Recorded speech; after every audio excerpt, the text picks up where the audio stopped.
2023 wasn't a good year for the Carolina Panthers, but I'm trying to make 2024 a better one for myself.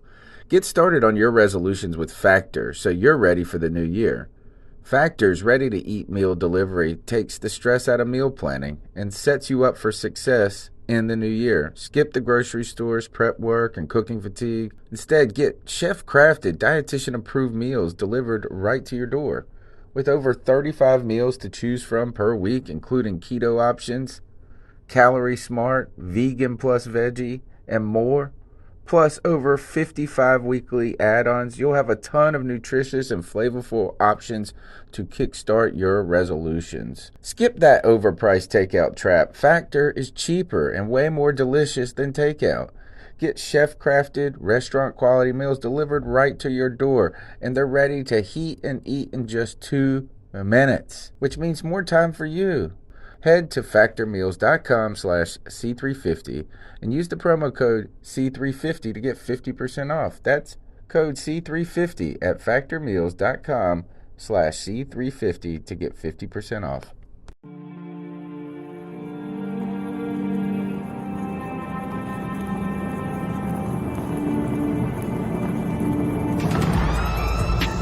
In a world where Carolina Panthers fans have an insatiable thirst for Panthers news and opinions, only one podcast roars ferociously.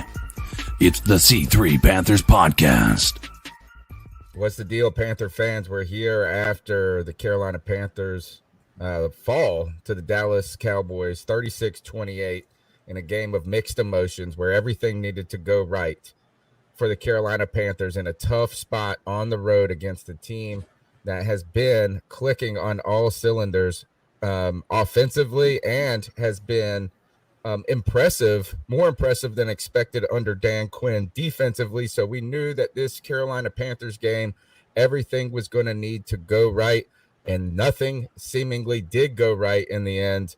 Body blows after body blows in the first half and a third quarter meltdown lead to the Carolina Panthers trying to mount a valiant effort in the end, but fall short 36-28. My name is Tony Dunn. It's the C3 Panthers postgame show.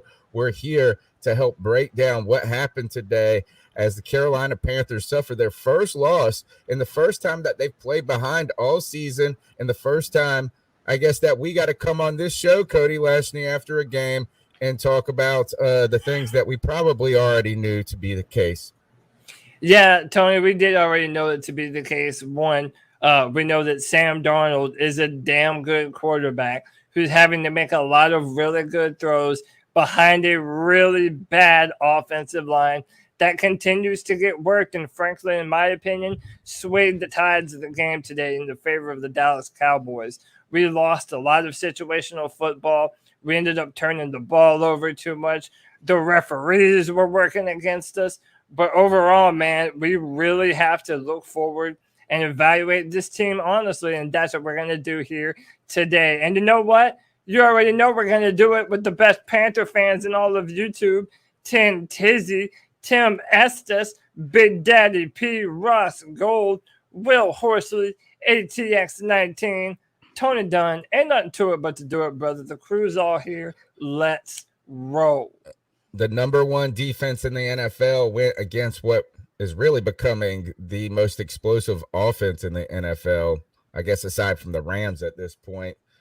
Guys, CK, they just ran it up the gut at us. Ezekiel Elliott finished the day with 143 yards on 20 touches and a touchdown. Yep. Pollard had another 67 and Dak had 35. That's like 250 yards rushing in this game, and it was a bludgeoning that became a beating in the third quarter. How you feeling at this moment? I mean, you listen, obviously at the end of the third quarter, you think this is not great. Like you almost have this feeling of turning the game off. And, as we've talked about, but we hung in there, we fought. There's a lot of blame to be put everywhere. I think in this, and this wasn't just lost by the referees. But the referees are definitely a big part of this loss for the Panthers as well. So I think we got to talk about that as well. Other than that, man, hate to see the defense. Like, I mean, they more than made up for all the rushes, all the rushing yards that we were not allowing in the first couple of games. I can guarantee you we're coming out middle of the pack statistically after this game.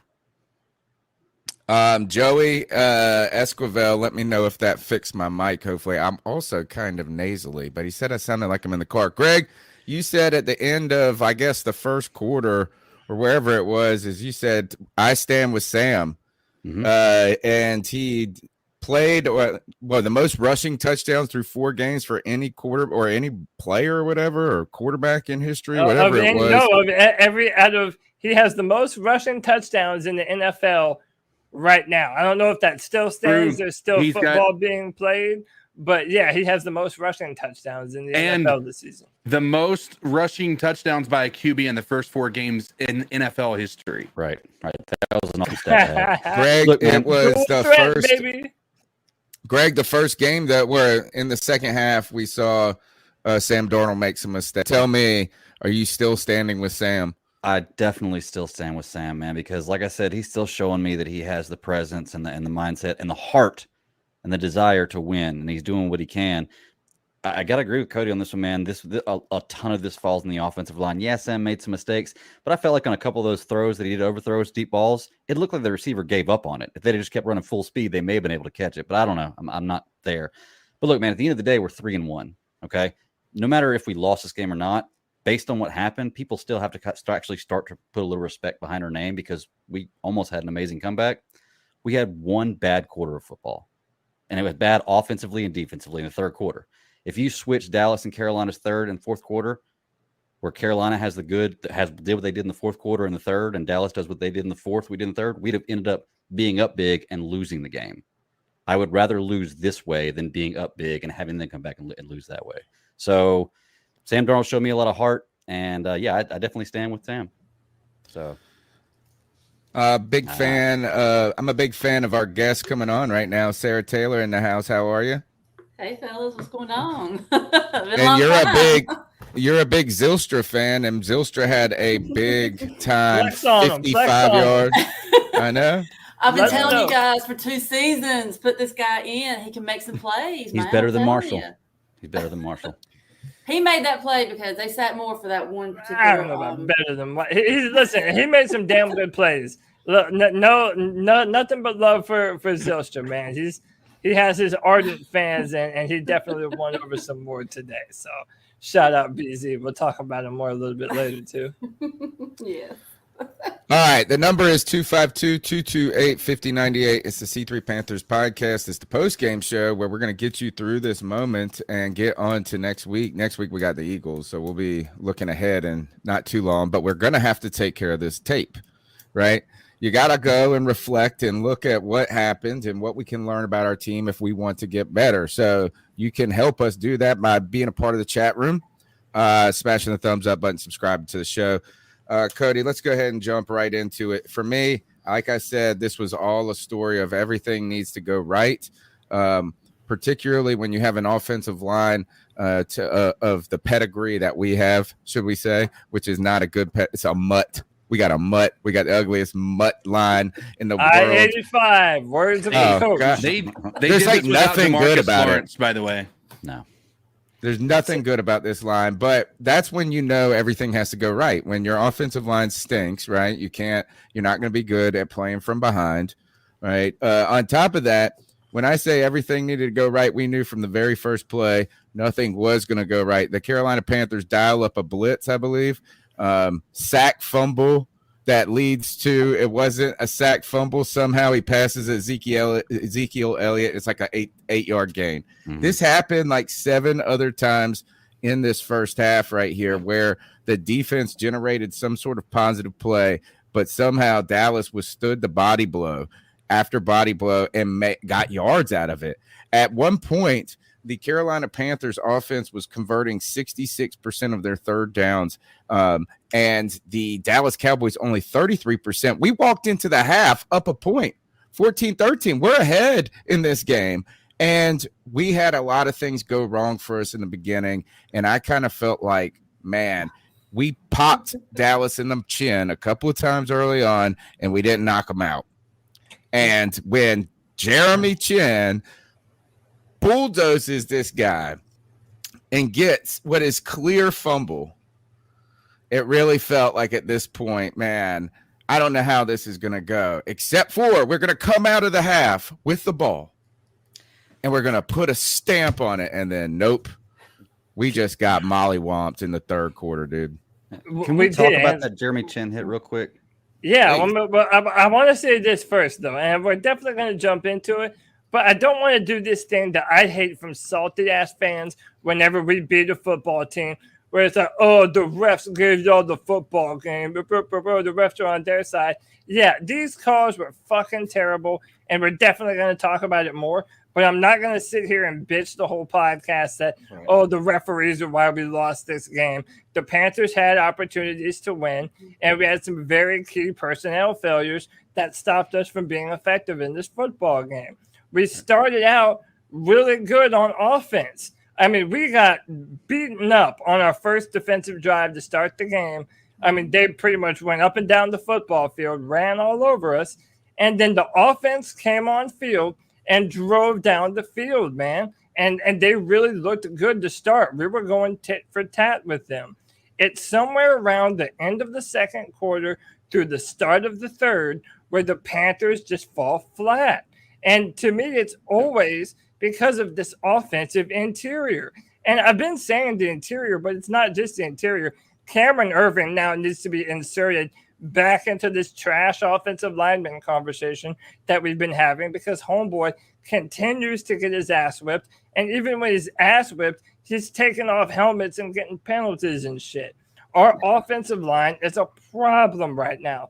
And I'm sorry, but you cannot tell me that Deontay Brown and Brady Christensen are any worse than the trash that we're charting out on the football field right now. I mean, especially considering how close this game was, like that could potentially have been the difference in a close loss to a Cardiac Cats comeback on the road in Dallas, man. And it continues to be a problem. And unless our coaches are going to actually give the young guys a chance, it's going to continue to be a problem.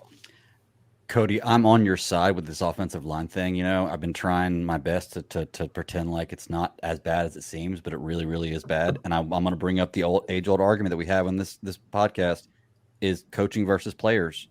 Or is it a combination of both in this?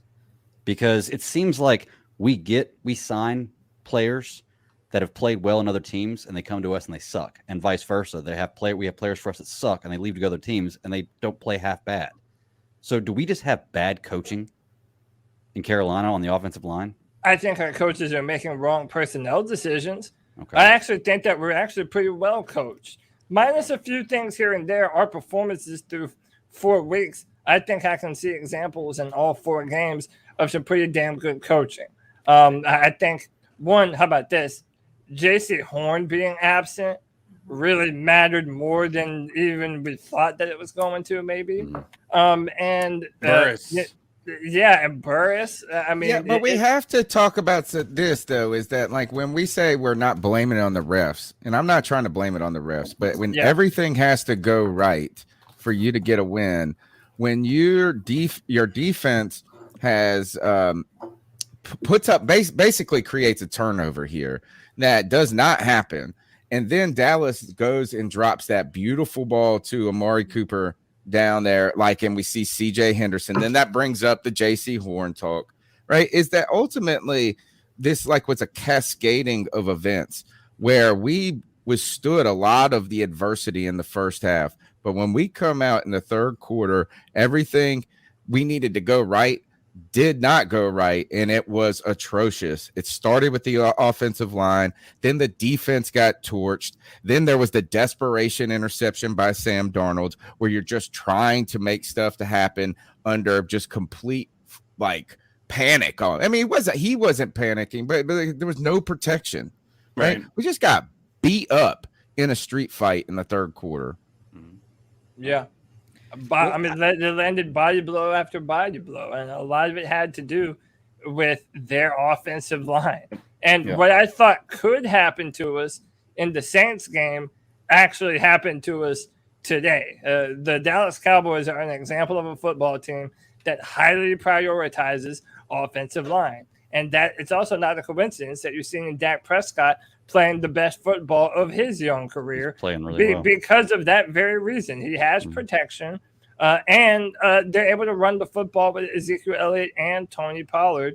But first and foremost is that offensive line allows them to do so. They can be versatile if they want to. They can run it down your throat. They can go play action. They can do a lot of different things because of the trenches. It starts in the trenches. And I said before this season started that there was going to be something that would have to happen that would cause these coaches to make a change on the offensive line and potentially either trade or take guys that we already have on the football team and get them some reps. Frankly, I'm hoping that this was it, because if this was it, I don't mind taking an L just so that way our coaches can learn a lesson the hard way. Yeah, but I just want to. Could you have something to say about that, Tony? Because I wanted to ask about that tackle, no. Jeremy Chin tackle. The only question I don't want to talk about this game at all, actually. The only question I have about that Jeremy Chin tackle with they said it was forward progress, and that's not challengeable. Why is that not challengeable?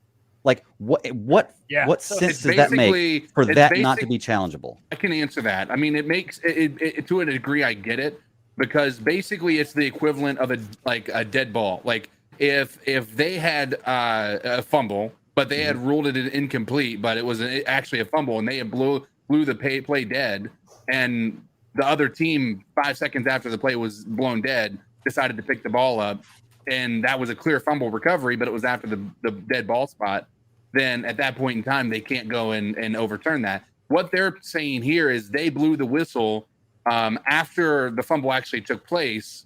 And because of that, it's saying that maybe there was an unfair advantage given to the Panthers. It's obviously not the case here, but it's an unfair advantage because the other team stops trying to push for the ball because the whistle's blown. Well, but my only thing is because he was getting body slammed. Right, No, that was a double leg takedown in wrestling. Yeah, it's not that specific situation that rule was meant for. It's more of the somebody made a fumble. The fumble went 10 yards down the field. They blew the play as an incomplete pass. Then this is why we need an orange challenge flag. An orange challenge flag is thrown by the NFL. Right. Like the NFL says this is that we have rules for how teams can challenge plays, but we want to make this product right. Yeah, we want to make this product the best it can be. And if it's so clear, and I would want that for the other teams as well, right? And this is, we've been trying to deal with this with the Saints and the Minnesota Vikings, people remember, with the pass interference and all of this,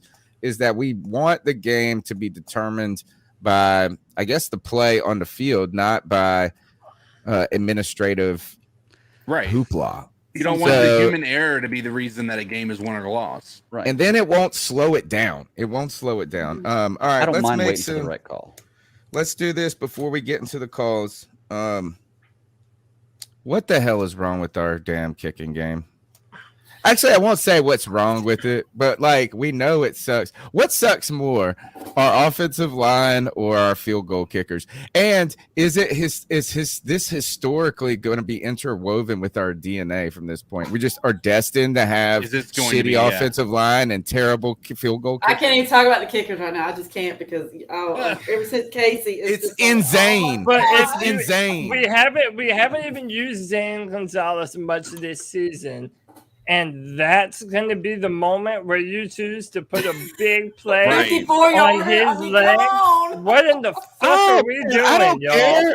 I think you should be able to make that kick. You look like an idiot out there. Listen, he didn't even look like he was. He really did. But my point is, normally you want to ease somebody into this. We go from completely not trusting kickers to letting them line up at the 54, and now Dallas has a good fucking field position. It's the dumbest shit in the world, man. Like, to me, that's on coaches. Yes, Tony, you are right. I'm not letting Zane off the hook, but I never had faith in Zane, and that's why I wouldn't have put him in there in that scenario. Gennaro missed his first kick of the year today. Gano missed his So- first kick of the year today, by He's the like way. 99.9% for the last year. Or, yeah, now. yeah, 2 years. And so, as soon as he left our asses, Right. But yeah, it's going to be a problem, Tony. You asked, like, we cursed to continue to go.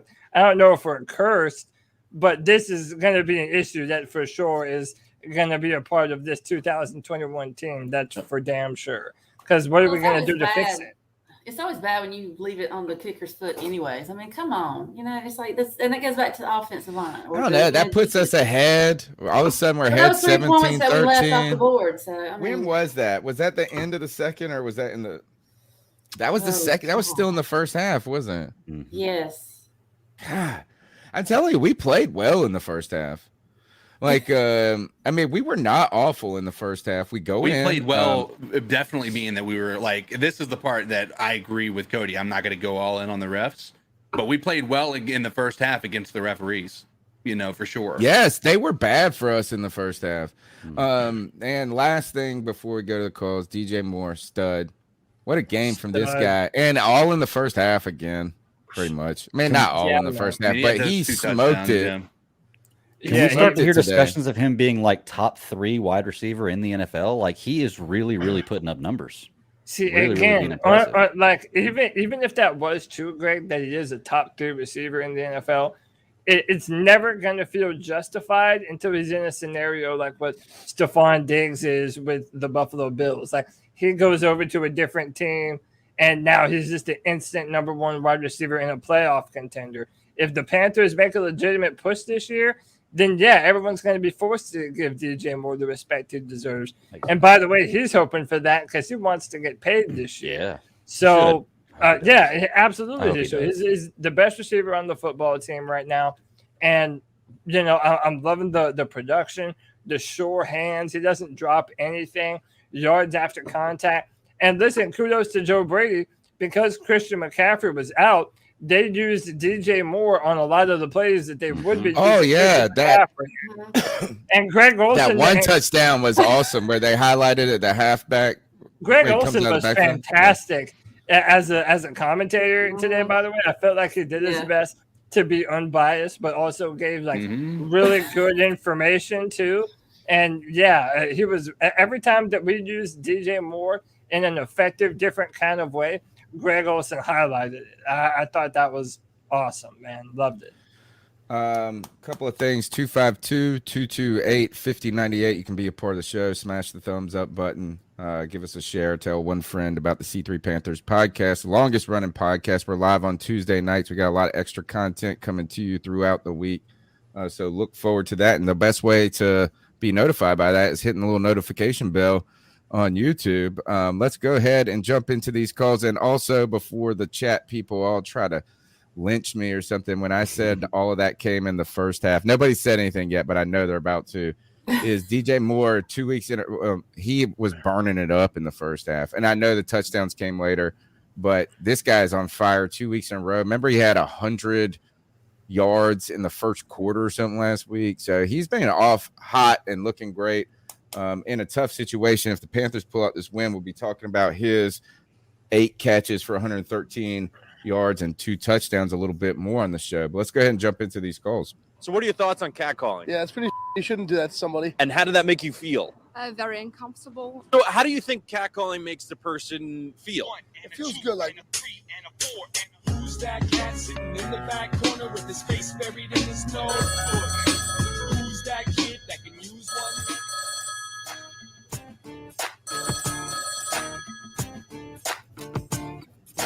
CP3, what's up, guys? Your boy Boogie represents 704. That's law. 2 things. Man, I sent a sub. It didn't matter if he was matched up with a defensive lineman or can you turn him up a with a little? linebacker, man. He was getting overpowered by everybody. And number 2, man, our defense. Oh man, they ran it down our throats, man. Man, we got 2 of the best pass rushers in the league. But man, when they have to man up and go up against the run, man, it might be overpowered, man. It might be a tad too small. So those are my thoughts. Let me know what you think. All right. Good call, man. Thanks for being a part of the show. And I want to ask you that, Cody, is this defense, are they as good as I think? Are they as bad as they were today against the run as we're going to have to talk about? Or what I think is probably the truth, that they're just not, they weren't put in a place to be successful today, and take advantage and capitalize on their strengths. Right. The offense they were just in a bad down and distance, I felt like, from the beginning, because the offense was not consistently keeping up with Dallas' explosive play. Yeah, we weren't keeping up with Dallas's explosive plays primarily because we weren't able to do the one thing that we've been very good at, even historically good at this year, and that's stopping the run. And again, man, it's like, I know I sound like a broken record. I'm sorry, y'all, but it's that offensive line, man. They won at the line of scrimmage, and they made Ezekiel Elliott and Tony Pollard's job just much easy. And I don't know. Zeke was running with, man, he's looked great this season. He has, and he's lost. I told you guys this weeks ago, is that he looked skinny. He looked mean and fit, and he's churning them legs nonstop, and getting extra yards in the beginning. He wasn't. I mean, they were getting yardage in the beginning of the game, but they weren't just smoking us entirely. No. I mean, it wasn't. We weren't stopping the run nearly as effectively. Like, the problem was they weren't smoking us early, but they were getting past our defensive line, which they weren't doing before. Like other teams weren't. Like, it was our secondary and our linebackers that were stopping the run in the first half, and then they couldn't stop it in the second half. And then it just got out of hand from there.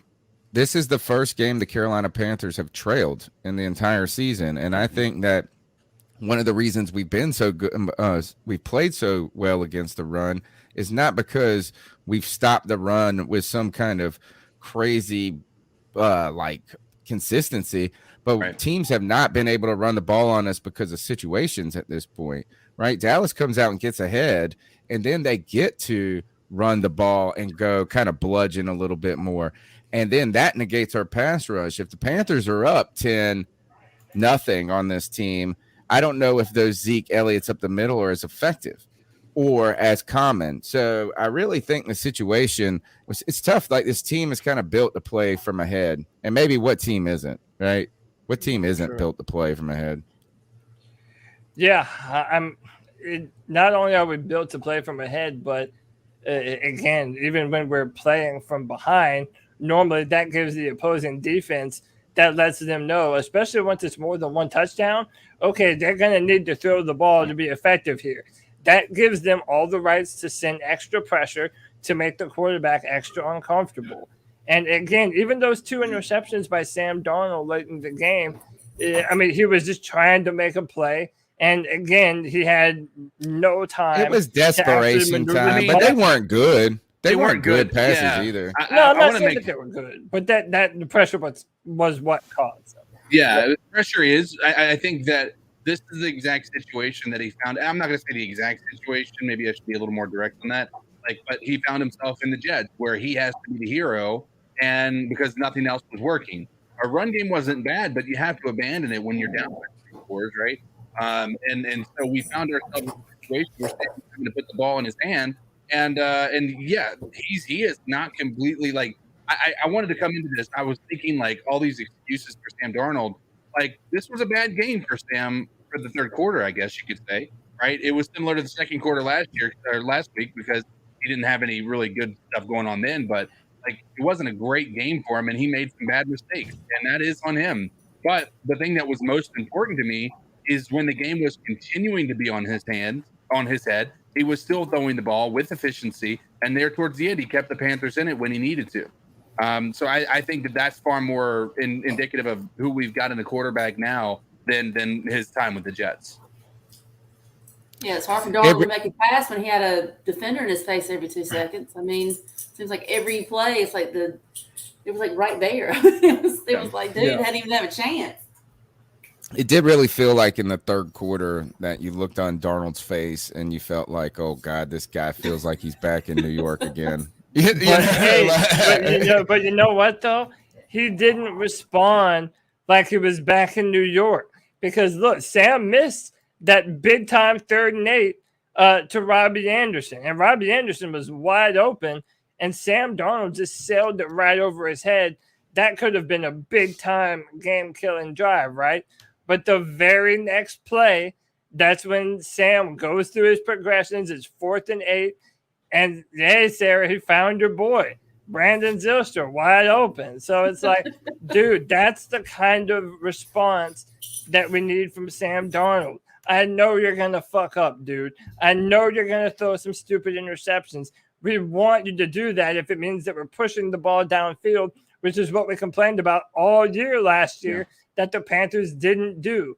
So again, but it's in those scenarios that we want to see him respond and make big time plays. And he did, man. He did. So I'm loving Sam. We just have to fix his protection. He's you want to talk about so much, and he's done it so well. Can we talk about the elephant in the room with him? How many times he's missed the deep shot? Like that's a fair point. He missed in stride. How many open receivers? Not just today. Like if you go back and you look, we want to talk about his arm, and he is throwing the ball, but he is overthrowing his receivers. I think maybe he's had that one in the first week again when Robbie Anderson was able to go and get that nice deep pass touchdown. Outside of that, Sam Darnold hasn't been hitting his receivers in stride. Like he's been overthrowing them. And is that something that's going to come with time? Maybe. But right now, it doesn't look fantastic. I feel like Cody's is being too congratulatory over Sam Darnold at this point. Like it's like all we got to do is fix the line. But on the other hand, when you say look at how bad he's been at the deep ball, then I want to think, have we really even seen a play where he just got to sit there and chunk it deep without feeling like he was about to be murdered? Right.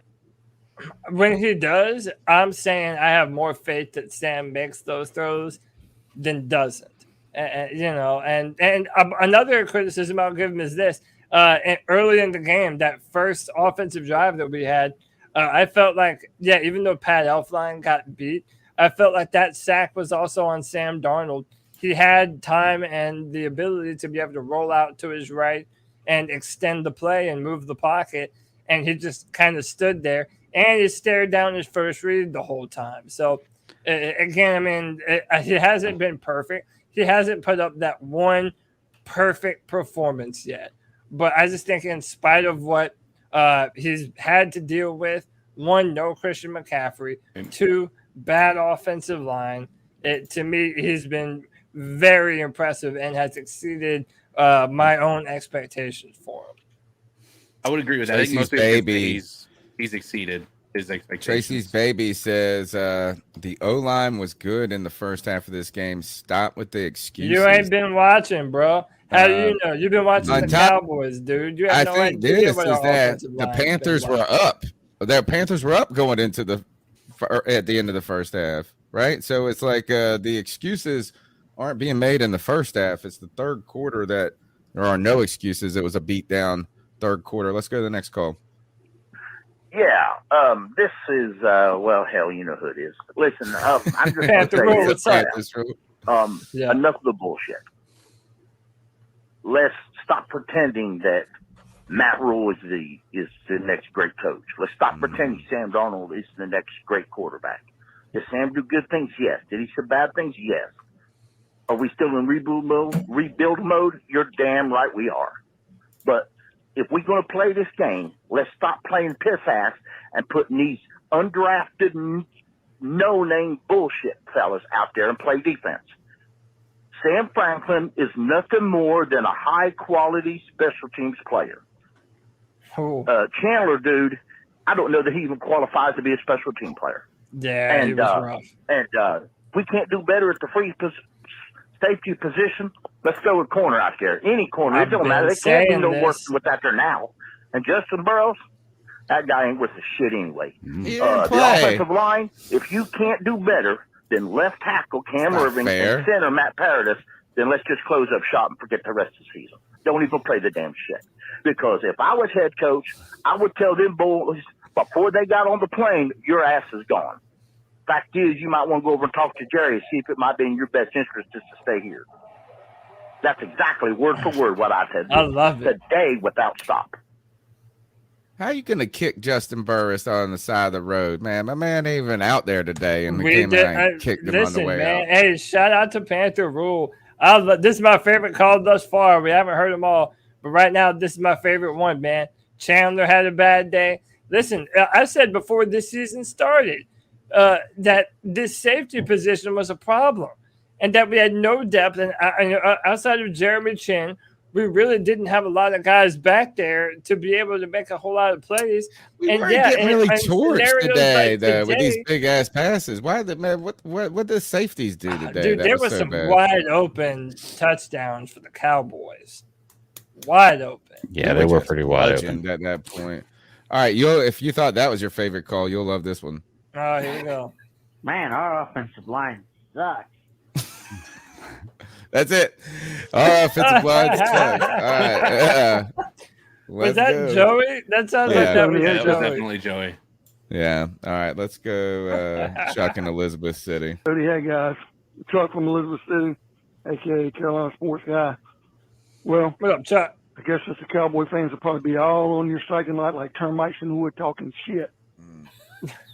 Everybody better go ahead and put their Tony Romo jersey on and head to Walmart and walk around and boast because just like watch falling prices, them idiots are going to come out the woodworks. The stupidest, most plastic fan base in America.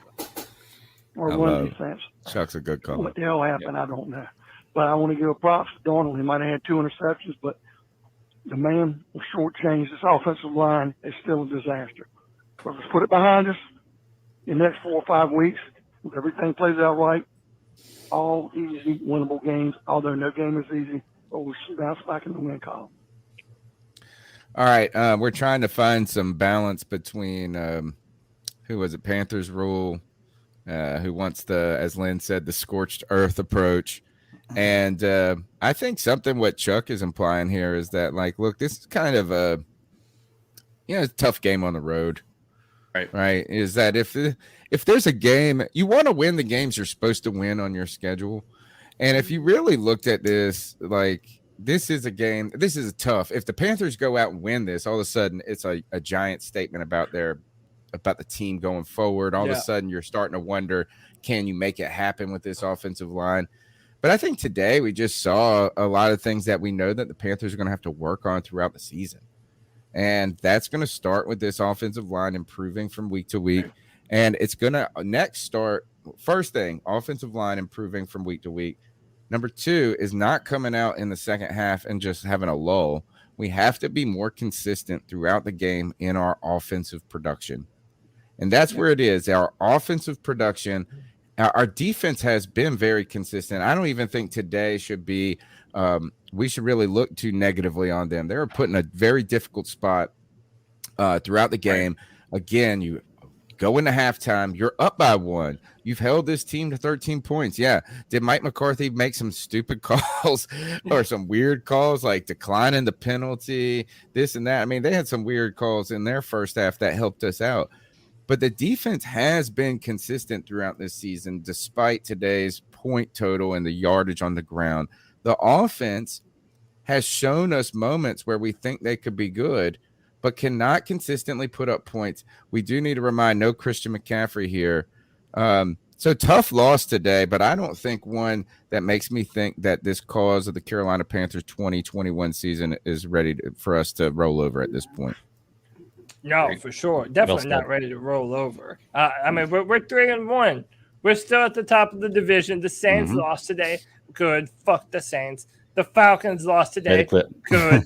Fuck the Falcons. And hey, man, hopefully maybe good old Billy Belichick will get one done for us tonight too. So yeah, listen, we got our ass whooped, man. You're not gonna win every fight you get in.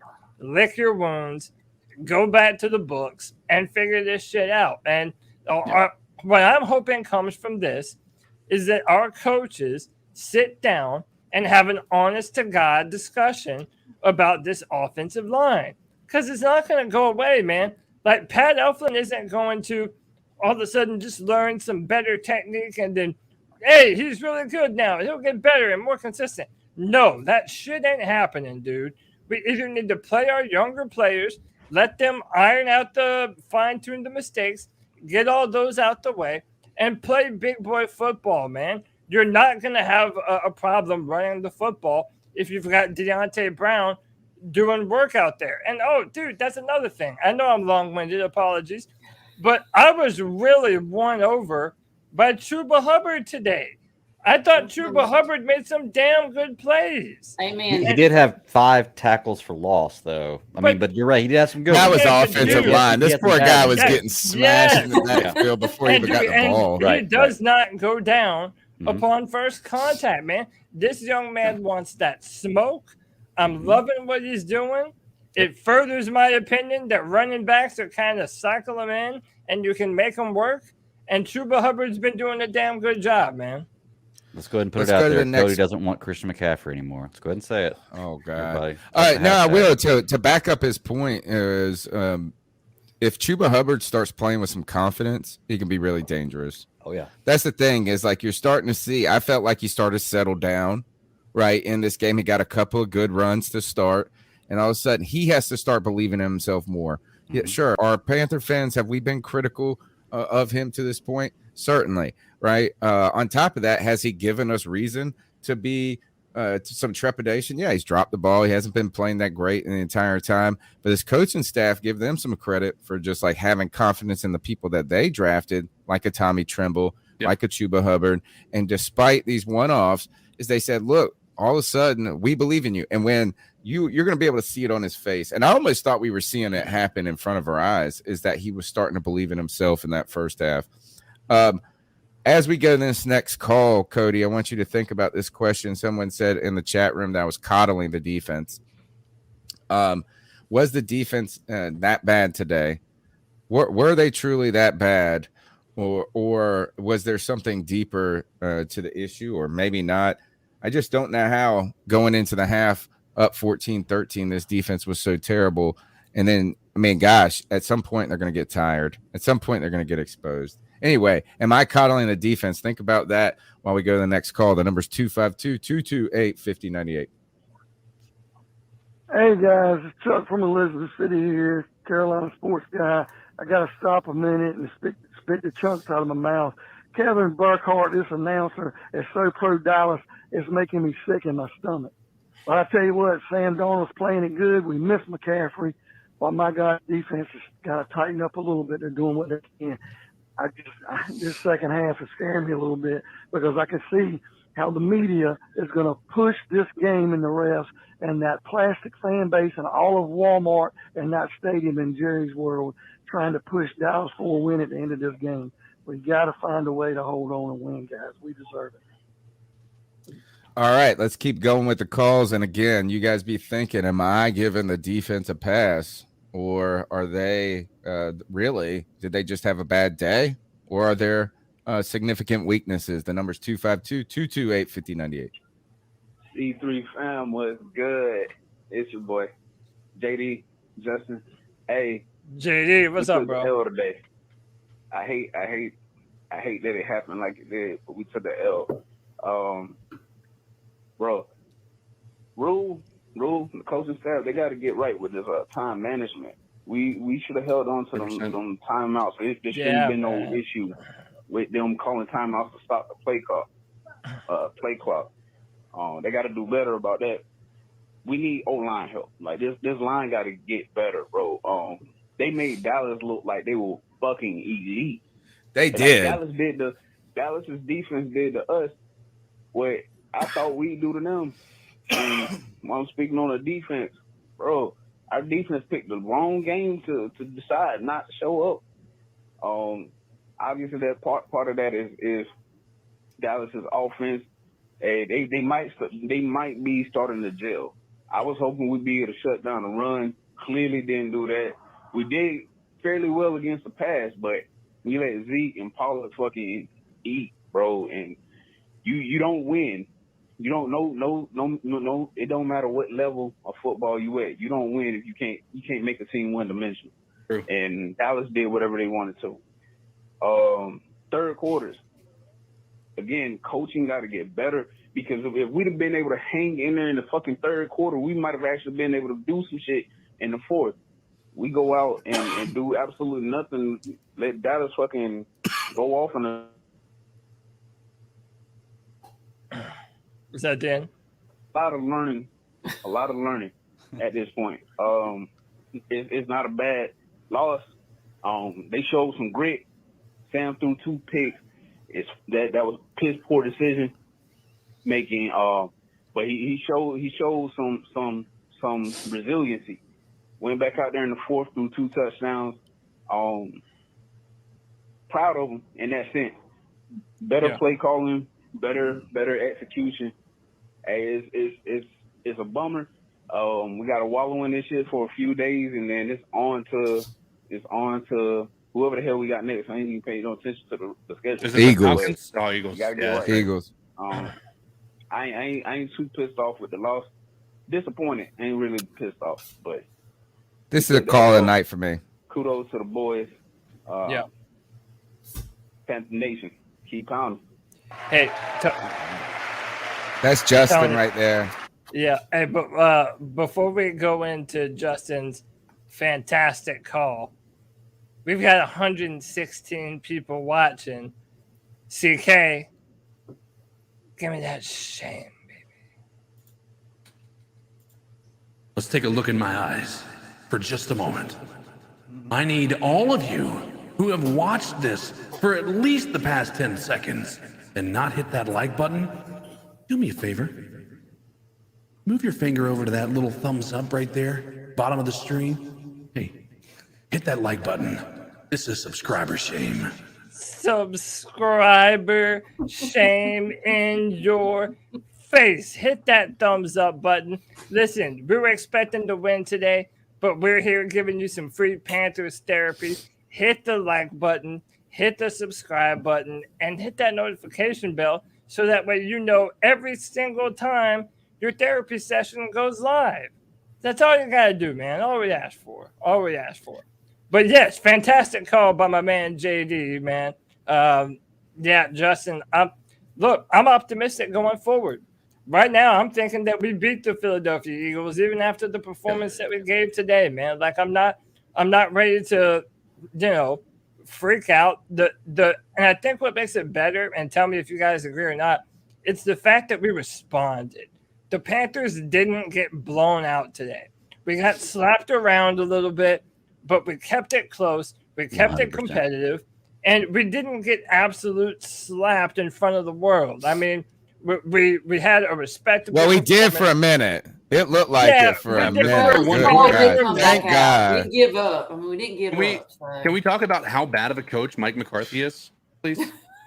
He's awful. Like he's a bad coach, bro. Like if you combine what he did on Monday night with what he did tonight, it's surprising that they have a winning season already.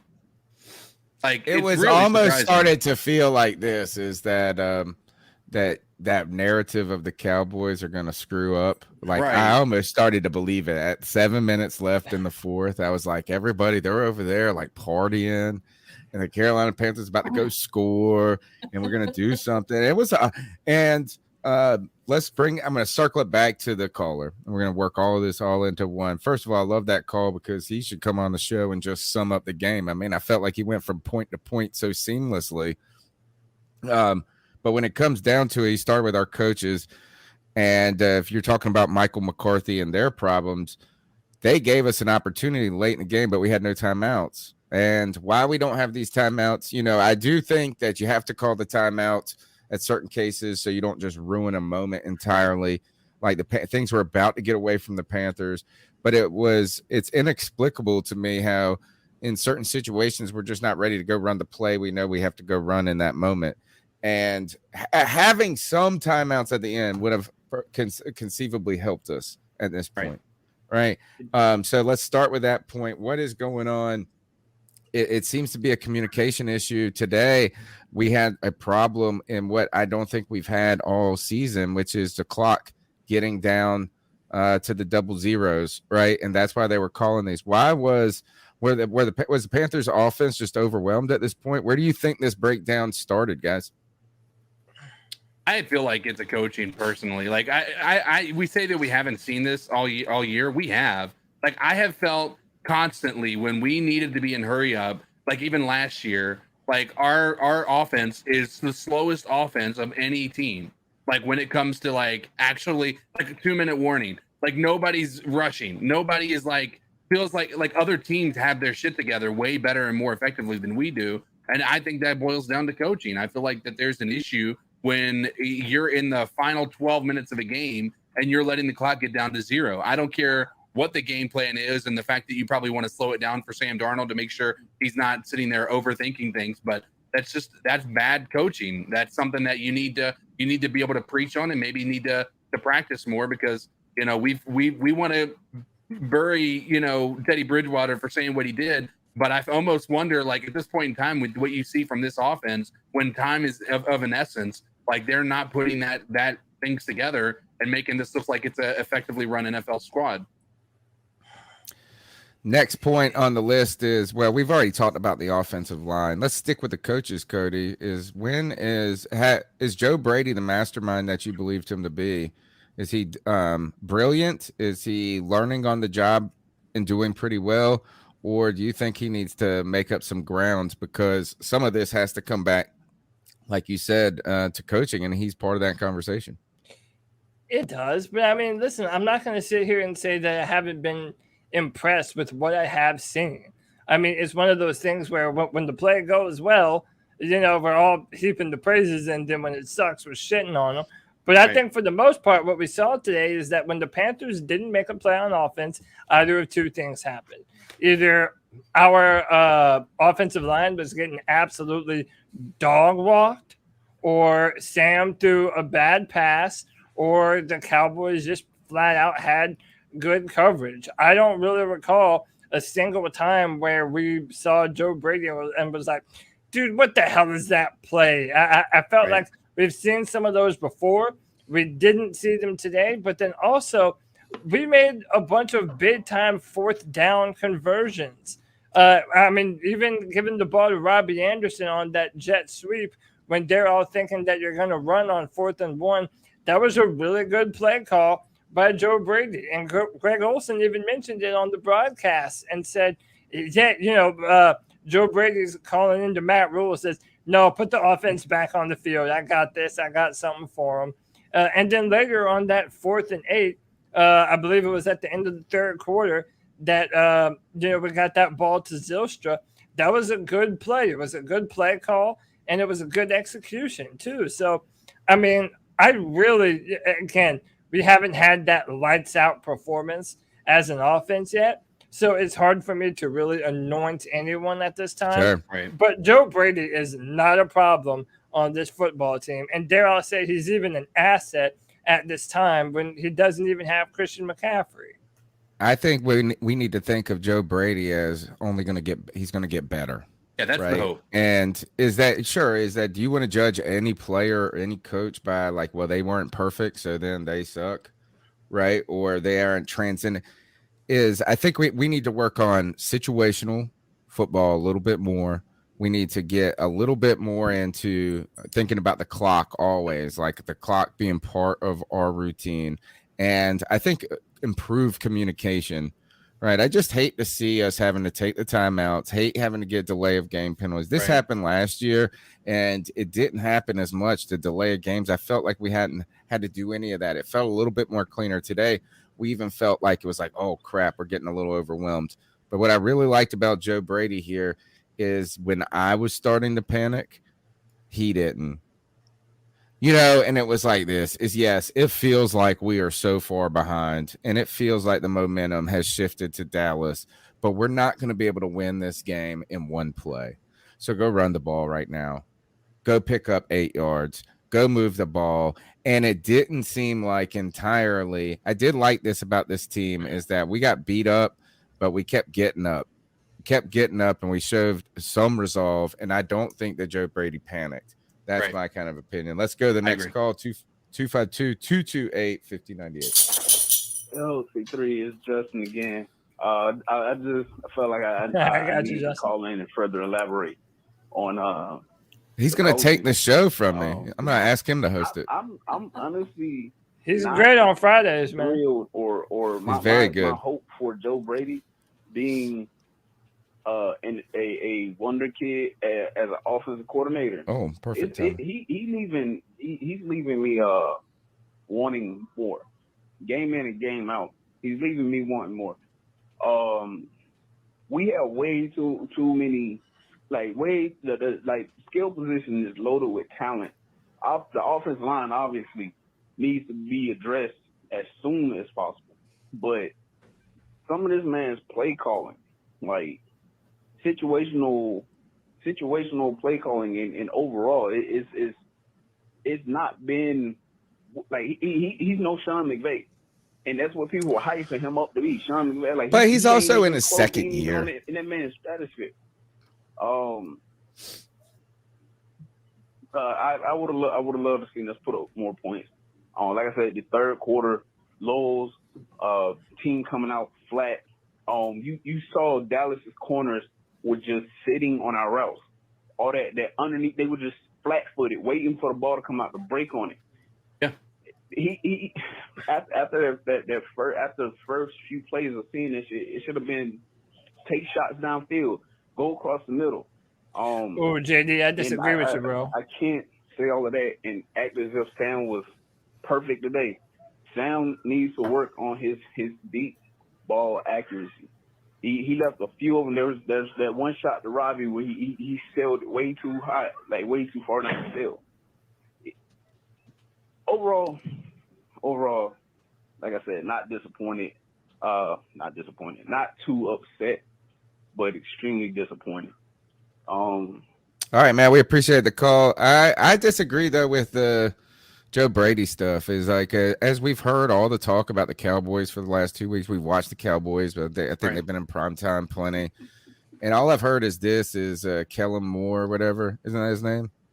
Yeah. And it was like, oh, Mike McCarthy, let this dude stick around. He's been with Dak. And I mean, like, if you would have judged him in his beginning by, like, he's grown into it. And I was thinking somebody else, too. And it's like, you've been in this situation before. You've been down 2 scores. You've seen these looks over and over. And so experiential knowledge for these guys is going to become important.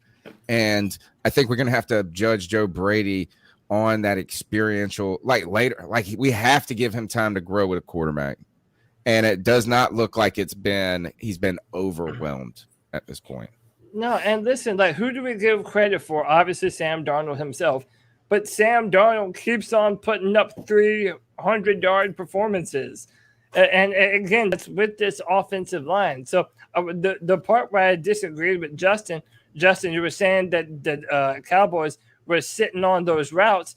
Well, yeah, because they know that Sam has to get the ball out quick because their defensive line is winning at the snap. So, yeah, they knew that they could sit down on routes. If our receivers had some more time just to be in space and run their routes, I have no doubt in my mind that we would have the perfect play calls to be able to get the ball downfield. Now, granted, I do think that Sam has been inaccurate on the deep ball, but I am inclined to believe that will get better once we have some decent pass protection and Sam is able to get that reliant shot downfield. Like, he has to. And that's what we're talking about is decent pass protection. You know what the Yeah. sad thing about this offensive line is it's worse than some we've had in the past because there's nothing good about it. Right? Is that sometimes in the past we could be like, oh, well, we have a shitty left tackle, but we've got a great right guard. We've got a shitty whatever, but we got somebody, the center, Matt Khalil or Ryan Khalil is good. In this case right here is it's like everybody's getting beat the fuck up. And the fact today is that we're not even being that hard on Cam Irvin because we actually believe he's played better than we expected him to play. Right.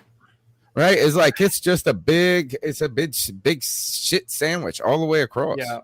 Yeah. Even So when it's hard- Paradis, who's supposed to be a good center, and he's just getting beat up, man. Just beat the fuck up. They put him on the interview stand today, and I feel like that was kind of telling in and of itself. Like, hey, go speak for your performance, you know? Oh God, So- that's crazy. All right, next call. Hey, Dave Link. I've just left the game. That third quarter did us in again. That O-line. Oh, I think that's Sam, Lance. we made some mistakes, but I'd blame most of that on the O-line coverage, not him. But hey, we fought back. We got, man, so close. Our defense needs to tighten up on run defense, but we'll see. Keep counting. I like that. We fought back. We are 3-1, right? Let's not forget that this was a whooping. We got a whooping. We got sent to our room. Our parents whooped us, and now we got sent to our room. We're going to go pull ourselves together. We're going to come out tomorrow. It's going to be a better day, right? And before it is, we got to talk to G Baby. It's G Baby. I'm just gonna cut straight to it. Booyaka. Same energy. Your boy Sam Darnold lost this fucking game. We can Oh, blame it Sam all on the refs lost the all we game. want, but when it came down to the nitty gritty, he's overthrowing receivers every fucking time, man. Every time, Cody, open your fucking eyes. Stop. That saying didn't this man lose had a good us. game. He didn't have no good game. I guess his 4 touchdowns he scored didn't matter. Yeah. But he also threw 2 crucial interceptions, and they scored off the motherfucking interceptions, bruh. Overthrowing receivers, and this isn't the first fucking game. He's done it consistently. And this is why I say he's not going to take us to the promised land. He doesn't have that killer instinct. He don't have it, bro. How do we go from being up 14-13, which should have been 14-6, or they should have had 14-7, whatever you want to call it? Your argument by saying that, bud. How do we go from being 14-13, being down damn near 21 points at the start of the fucking fourth quarter, bro? That's unacceptable. Joe Brady, I'm starting a petition. I want the motherfucker fired. He needs to get the fuck out of Carolina, bro. He's done, bro. You're so That dude's dead emotional, to me, bro. dog. The third straight fucking game, fourth straight game. These third quarter woes. What the fuck, man? We got the ball back in the fucking second half. That shouldn't happen, Cody. Sam Darnold, that shouldn't happen, bro. Stop putting so much praise on these your fault, Cody. TDs, bro. Your fault. But what Yeah. happens when the Yeah. ball goes to the fucking air? Nah, there's wisdom in G Baby's I need that killer instinct, and emotion. you don't got it, bro. I love And the that's why emotion, we yeah. lost this game. Blame it on the offensive line all you want, but who the ball's in his fucking hands, and he's the one that threw the interceptions, bro. When the fucking game's on the line, your boy Sammy shriveled up little dick like a cold day in Antarctica. Keep that same energy, Cody Lack. I want to hear it tonight, boy. Love it. All right, so there is some wisdom in G Baby's emotional appeals, right? And look, we come out in the third quarter, and again, offensive inconsistency, an opportunity to come out and really take the wind out of the sails for the crowd, right? You've had them sitting the whole halftime. They just went and got something to eat. They stood in the lines, and all of a sudden you can come out and get this ball and go put some points up. And we couldn't do it, right? And that is part because of Sam Darnold missing Terrace Marshall Jr., right? That's also part of us opting for a field goal and not making it. But this offense, there has been an offensive inconsistency throughout the season. And then today, it was complicated by weren't these the first interceptions Sam Darnold's thrown all season? Technically the second and third, because I consider that kind of fumble and interception. So what fumble? Which so one was he that? had What game was that from? 2 games ago, I think. The one where he because it was like a shuffle pass or something. Yeah, like they that? consider that an interception. Okay, well, in my mind, I thought today was the first. Like these are today. I would say this is the first game we saw Sam Darnold make mistakes. Yeah, exactly. And I mean, those keep in were mind, mistakes. The 2 interceptions were not good. I mean, like, But you gotta knew be they real were going to too, get Tony. picked. He should have had 4 interceptions. Yeah. I mean, there were You're right. 2, Oh, you're right. I mean, And that's why we can't give Sam Darnold a complete pass on this, and that's why there's wisdom in G Baby's call to this point. Is that we understand in context the offensive line is horrendous, and Sam Darnold's actually played a little bit better than we expected, but today was his first Sam Darnold game, kind of, or there were moments at least you could say, and the best part is that he didn't fall into the funk forever. Right. Like Cody was saying earlier, is that the team somehow found a way to get out of that. Like they started playing like the Jets and said, we're a little bit better than the Jets in the fourth quarter. Yeah, again, I'm not absolving him. I actually think I'm being very fair on Sam Darnold. I'm not saying that Sam has lit it up or that it is without fault. But again, G Baby and everybody that is choosing to like put it on Sam, you've got to understand you have unrealistic expectations about a quarterback who is throwing for 300 yards every single week behind a terrible offensive line. I mean, again, Sam is doing his part. He is in no means holding back our offense.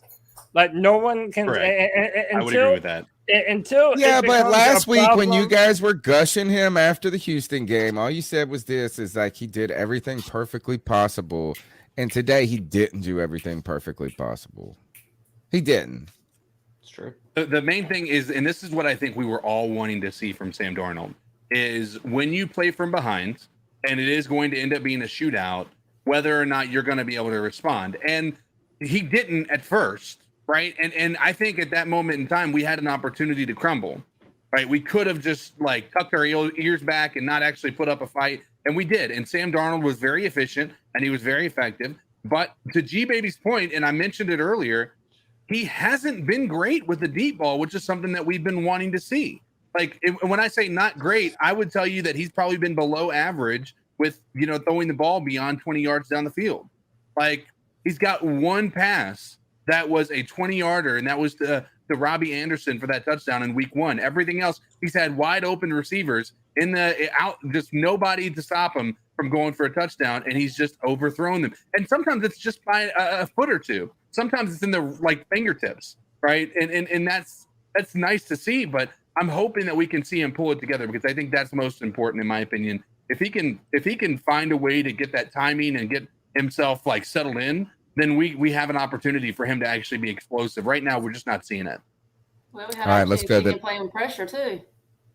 Right. Like I said, majority of the second, in the second half versus second, or the first half versus second half. I mean, honestly, yeah, I felt like he held on too long. Yeah, his timing wasn't really that great, but I mean, the pressure was just nonstop. So now we got to get to see a good gauge of how he does handle under pressure. So. Only can go up right? Last aspect about G Baby's call, I'll ask Greg, who when the Carolina Panthers hired Matt Rule and then we were giving Joe Brady and all of this, is Greg was the person that said, I want to wait and see before I make a decision. We've talked about how poor the offensive line played today at times. We've talked good and bad about the defense, good and bad about Sam Darnold. Your thoughts on the Carolina Panthers coaching staff? We're now a quarter way through their second year. What are you seeing is today? Are you kind of like with Cody, who is not even really seeing this as a blip on the radar for us? Or what are your thoughts about the coaching staff after today? Well, I mean, everybody's known my thoughts beforehand. I've not been a big fan of the decisions they've made and where they've been going with it. And I haven't been very confident in where it was going to be. But based on where we're at now, like I said, we're 3-1. And no matter what anybody wants to say about the game today, we didn't look bad. I really feel like Dallas is one of the best teams in the NFL, and we almost had a comeback win against them behind a coaching staff that had some pretty good play calls and a good team they put together. So I'm starting to like these coaches more. I'm starting to see the vision they had, and if it's starting to come into play, then I can deal with these guys in the future because I haven't seen anything in games so far that's so egregious, other than maybe clock management with the coaches. That's really, really pissed me off. That and the offensive line's horrible, but we've all agreed upon that. They're going to have to get better. They're just going to have to get better, like G-Baby. I mean, a lot of things are going to have to get better, but again, 3-1. Let's go to the next call. The number's 252-228-5098. What's going on, C3 Nation? This is Jay Anderson. Hitting y'all up. What up, Jay? Saw the game. I was really hoping to get that win, but didn't get it. I know a lot of people gonna have a lot of blames to go around. I'm not gonna jump on Sam. I'm not gonna jump on Sam Darnold. Granted, the offensive line could have done better. Defense, they got ran over in the second half. They did good in the first half. They got ran over in the second half. Joe Brady should have called some better plays and stuff like that. But main thing I want to get on about Sam Darnold is this is not a criticism. This is just a fair point. And I always have said this. I'm not a Sam Darnold believer.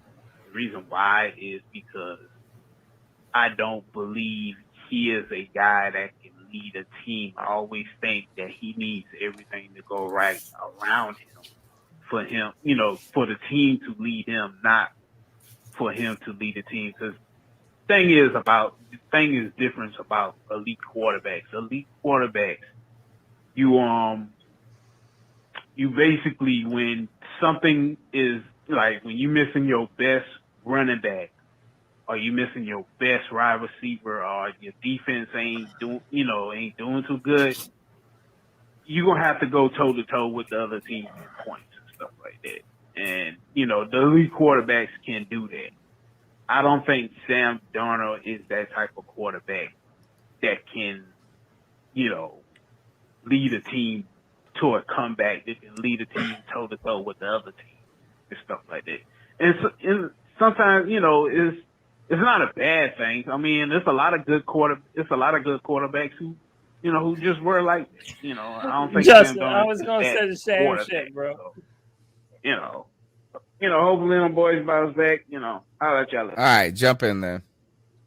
I mean, listen, I'm willing to extend this olive branch that the jury is still out on Sam Darnold. But damn, man, I really don't know what y'all wanted this man to do. Like, what was Sam Darnold going to do to win this game? Somebody please tell me that either on this podcast or in the chat. Like, what was Sam going to do different? I'm not saying. Well, he would have to play perfectly for the Panthers to win this game. That's what I'm saying. I told you at the beginning of the show, everything had to go right, and he is part of it not going right. Like, we're not going to absolve him. But, like, what does play perfect mean, though? Like, not. Well, how about this? Not throwing picks. Not overthrowing those routes, not having the communication problems, right, that lead to us missing the timeouts. I mean, he's all part of that. And I'm not saying like, hey, I think this is where we need to caution here is that don't go ahead and say that I'm not ready to say he can't lead this team. In fact, I think I saw some good kind of mental toughness from Sam in the face of his mistakes. But the point is that like, everything has to go right for you to win, period. And that doesn't matter who it is. Everything has to go right. And Sam Darnold did not play that elite level football that he played at the end of that game in the Houston game. He didn't play trash either. But at the same time, he made mistakes, Cody. Right? And that's what he is. It's like, but I'm not ready to say he can't be better than that. Right? Exactly. Like we can put him in a better circumstance. I think he can just play better. Yeah. I think the majority of us can probably all agree Sam isn't the biggest problem on this team. That's the part. Like Sam wasn't the biggest reason we lost. Like that's the part. He's not even number 2. Can I throw some stats out there for Sam? I'm sorry, Coach TK. Were you? Do it. Yeah. So check it out. This is before this week. This is going into this week, and we can kind of extrapolate out where he would be at after this week based on his stats this week because he had pretty good stats this week. 4 touchdowns, over 250 yards passing, good completion percentage. But going into this week, he was 15th in percentage at 68.2%. He was 9th in passing yards. He was only 200 behind the number 1 guy in passing yards, so he's damn near the top in passing yards. 10th in average at 8.3, 10th in longest pass at 57. Leading the league in rushing touchdowns. He's only like 9th place in overall in passing touchdowns and overall, or not 9th, but like 13th place in overall passing touchdowns. Yes, we got 13th place, and then overall he's 2nd in total touchdowns. Okay, and he's got a QBR of 98.2. Like before this game, he was 5th in the league in interceptions with 1. Now he has 2, now he's 3, which still is better than the 9th or 10th place person going into this week. So he's a top 10 quarterback behind this offensive line, everybody. Whether you want to say it or not, the stats don't lie. Like, he's a top 10 quarterback. Yeah. You know? Yeah. And, like, we're all on the same page pretty much. Sam can be better. Sam hasn't been perfect. All I'm saying is Sam is not the reason to freak out. And that Sam, even for as bad as some of those interceptions were, and again, I'm not trying to justify those interceptions. I've seen worse interceptions, but there were still interceptions either way. Right. That Sam did not lose us the game, and I don't think that there was much more that he could have done, especially at the end, to win us that game. All things considered. So, yeah, man, we're going to continue to have these discussions. How would you have felt if we walked into the fourth quarter down 22 points and Teddy Bridgewater was a quarterback? Or if Sam Darnold was a quarterback? And I got to tell you this is that, yeah, Sam Darnold didn't play perfect today, but 22 down with Teddy, I felt like would have been like, it would have taken us 3 games to make up. Oh yeah, like we pulled our starters. We definitely feel better. And with that offensive line, yeah, be tough. I mean, I think that Sam Darnold has played above what I expected him to be. Well above. I just want to give him that. Yeah, hey, shout out to Sleeping Forest in the chat for the $4.99 love bomb. He says, keep pounding. We definitely appreciate you, bro. Yeah, I mean, I think we're on the same page, Tony. All right, let's go to the next call. Hey, this is Bailey from the Pacific Northwest up here in northern Idaho. Listen, can we just fire Matt Rule already? I mean, the reality of the matter is that defense was terrible today. And that's okay. I mean, in the current modern NFL, it's not supposed to be defense first. It's offense. You have to be able to win shootouts. And whether we like it or not, he's had a hand in every single one of these drafts. I mean, if not, he's been the person picking the player. And he picked Derek Brown, who they said straight coming out of college was not a pass rusher, right? He's a run stopper. He ain't good at run stopping. And then we picked Yuri Gross-Matos, who's consistently injured. We picked Jeremy Chin, who, while he's attacking, who's freaking amazing. He's not good at Come on, coverage. keep his mouth Then we name picked out JC your Horn mouth. in this year's draft, who broke his freaking foot on a non-contact injury. I mean, how fragile can you possibly be? The modern day NFL is not built to be defense first. We've invested nothing in our offense over the past 2 years. Nothing. I'm about to bounce this. We have a call. bunch of rookies who can't even beat washed out offensive linemen. All right, I can't take it anymore. All right, let's go. Yeah, but you got the washed out offensive line. Once you start talking junk about Jimmy Chin, like I'm like a lost cause. Right. I agree with one thing that he said, and that the NFL is definitely moving to an offensive league. It's you build to be able to put up a lot of touchdowns passing the football. Right. You build a badass offensive line, and then you're able to pass protect, or then you're able to pass rush too. And that's kind of how they build teams. But I think the NFL is just moving to a place where you need to be balanced. Like you can't be shitty at any one thing. Right. That's the thing. Is like, I'm sorry, you can't be shitty on the offensive line. You can't be shitty on the defensive front. You've got to be average or better than average and great at certain positions. But like, you can't win with a shitty offense and a fantastic defense. You can't win with a fantastic offense and a shitty defense. Like you have to be good at all levels in the NFL. And right now our offensive line continues to be the Achilles heel for the Carolina Panthers for the last decade. Hey, before you start that call, Sarah's got to leave. We want to thank Sarah for joining us and come and hang out with us today. We definitely need some more female energy on this podcast sometimes, man. So definitely love having Sarah. And you have anything you want to tell everybody before you jump out of here?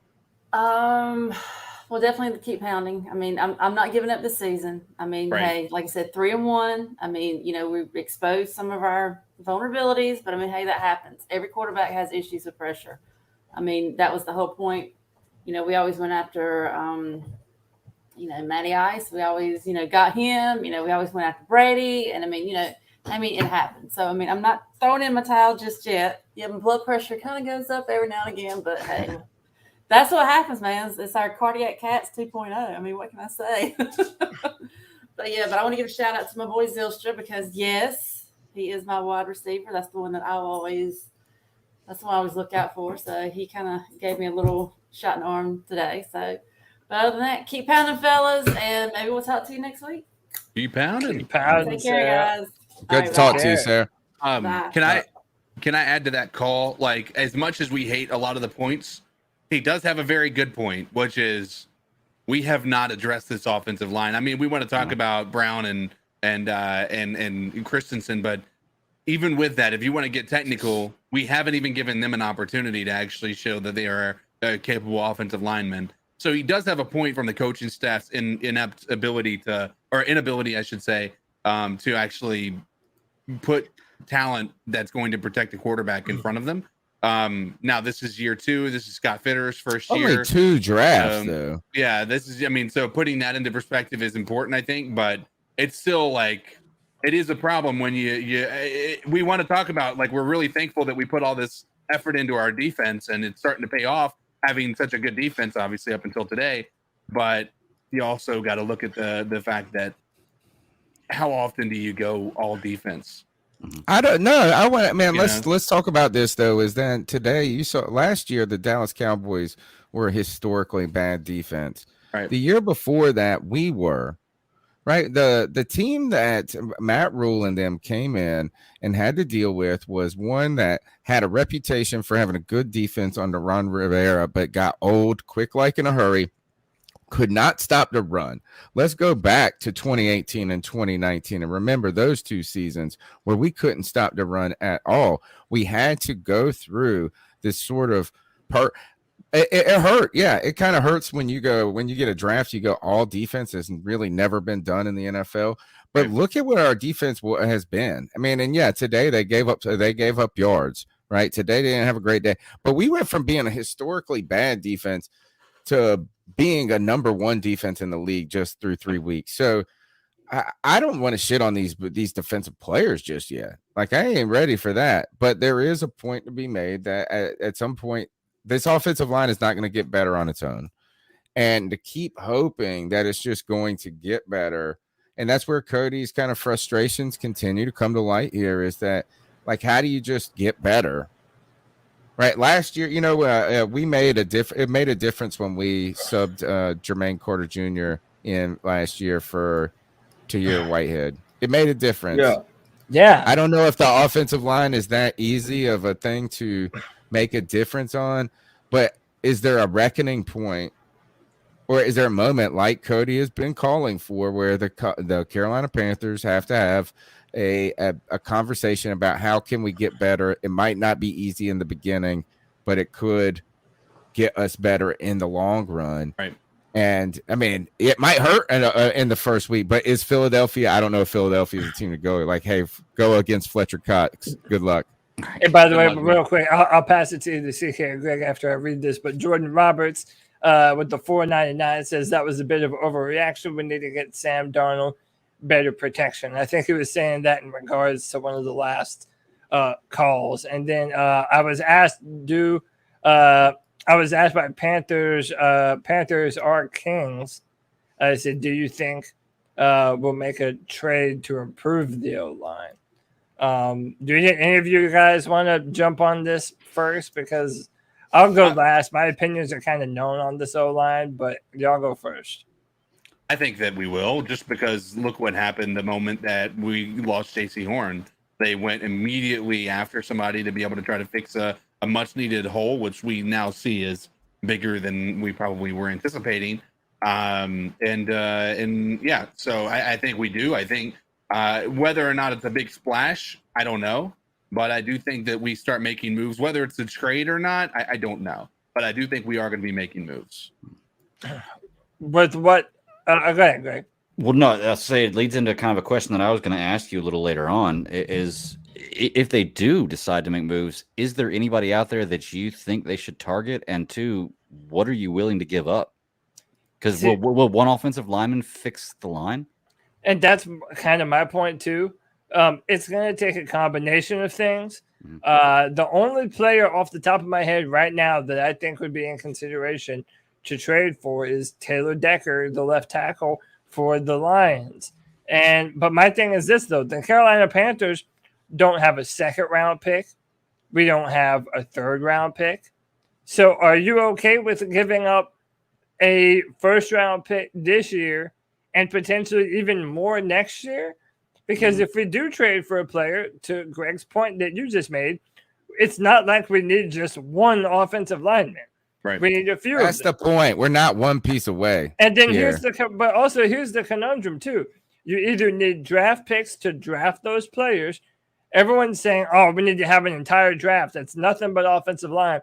Yeah, well, maybe, but I know we also need more linebacker depth.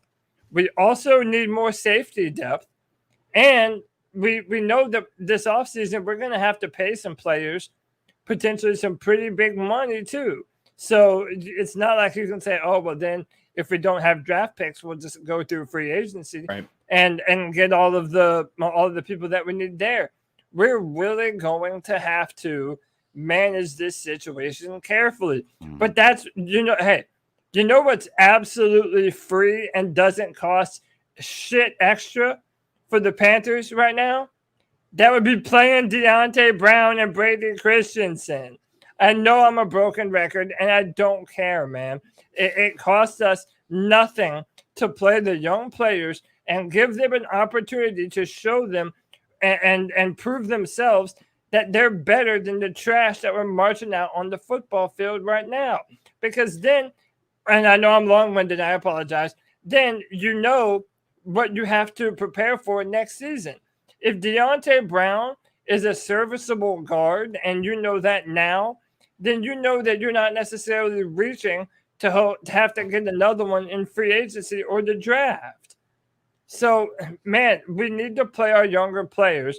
And the longer that we wait without doing so, it is of a detriment to this football team. We don't really have a lot of capital right now when it comes to trading. And if we do, we can make, and any capital we use, it needs to kind of go a long way. And I don't know if what you're going to be able to make a change like the acquisition, if it adds enough to warrant using that capital. I think the Henderson trade is interesting because he's got time left on his deal, and you think there's an upside there. They've continued to say that it goes beyond just this game this week, but it was also something that's going to actually help us this week. I don't know if it's going to be as easy to move for an offensive lineman that has space on his deal that could positively impact this team going forward in the long term without giving up a lot. So do the Panthers, do you see some movement, right? Do you see some practice squad movement, some shuffling, some acquisitions maybe to get some more warm bodies in there? Certainly you could expect some of that. And you got to hope to expect, like what Cody is saying, is that how about this is not even just sub them in there. What about just simply activating Brown? You can't play him if he doesn't even get a hat. And I don't want to over trash Cam Irvin either. He is, again, I know. Look, I'm not saying I don't want to praise him. I have watched guys do way worse than him and us be like, well, this is what we got to work with. I think it's just like the whole line is sucking.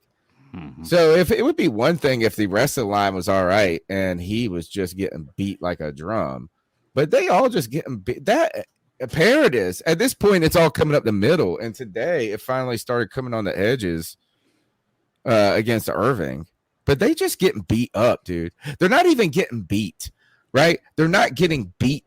Look, they're getting beat up. And I wish that picture of Paradis, look, he is there. Mm-hmm. I want to show you I've showed it like a million times. I'm going to pull it up while we go to this call. He actually makes the block, sort of. He just gets bowled over. It's not even like they missed the spot. You know what I'm saying? It's like they almost know where they need to be, and these guys just like punch them. Like it's just oh god, just manhandling them. And I think that's where the Brown hopefully would bring some of that kind of meanness, right? Yes. And like you ain't gonna punch me like that, motherfucker. You might beat me, but you ain't gonna make a fool of me like that. And maybe Christensen can have some good footwork or something. I don't know. Shout these people out real quick. And man. Hey, shout out to Nirvash for the $25, man. That's a big one. We love it. We appreciate it, man. We never ask people to donate, but it's always appreciated. So again, we thank you. Nirvash says, I'm sick of the O-line problems. Do any of you believe we will get it fixed by the start of next season? It's a constant issue year after year, and it never gets fixed, and it's always our Achilles heel.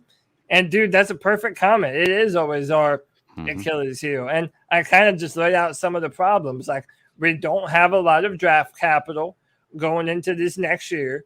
Okay, everybody wants to pay DJ Moore and Brian Burns and potentially Hassan Reddick if he continues to have a big year for us. Oh, hey, and Dante Jackson wants to get paid again in some way, shape, or form. Like, there's a lot of mouths to feed. So that's why, in my opinion, we're never really going to know what we're going to need to do on this offensive line next year unless we know what we have right now. And that's why I've been pounding this table that we need to see what we have in Deontay Brown and Brady Christensen. And frankly, listen, bring in a brand new center too. Matt Paradis, every single game. And I know even me and Tony disagree on his performance last year. I thought last year Paradis was bad too.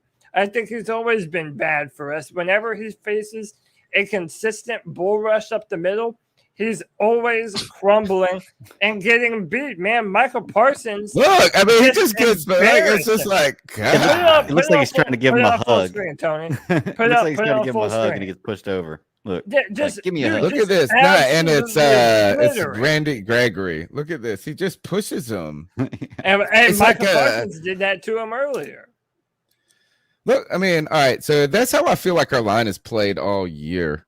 Is that, and it's really come up that gut. And I'm jumping on your train now.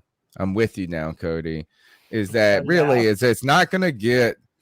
It can only get so much better with the guys that we got out there, right? As they're not getting beat on their assignments, they're just getting beat up. So let's bring in let's bring in Dennis Daly. Let's bring in Christensen. Let's bring in Brown. And you know what? Give them live game reps, and also put them in some situations that could benefit them, and that is playing in good down and distance, playing from ahead.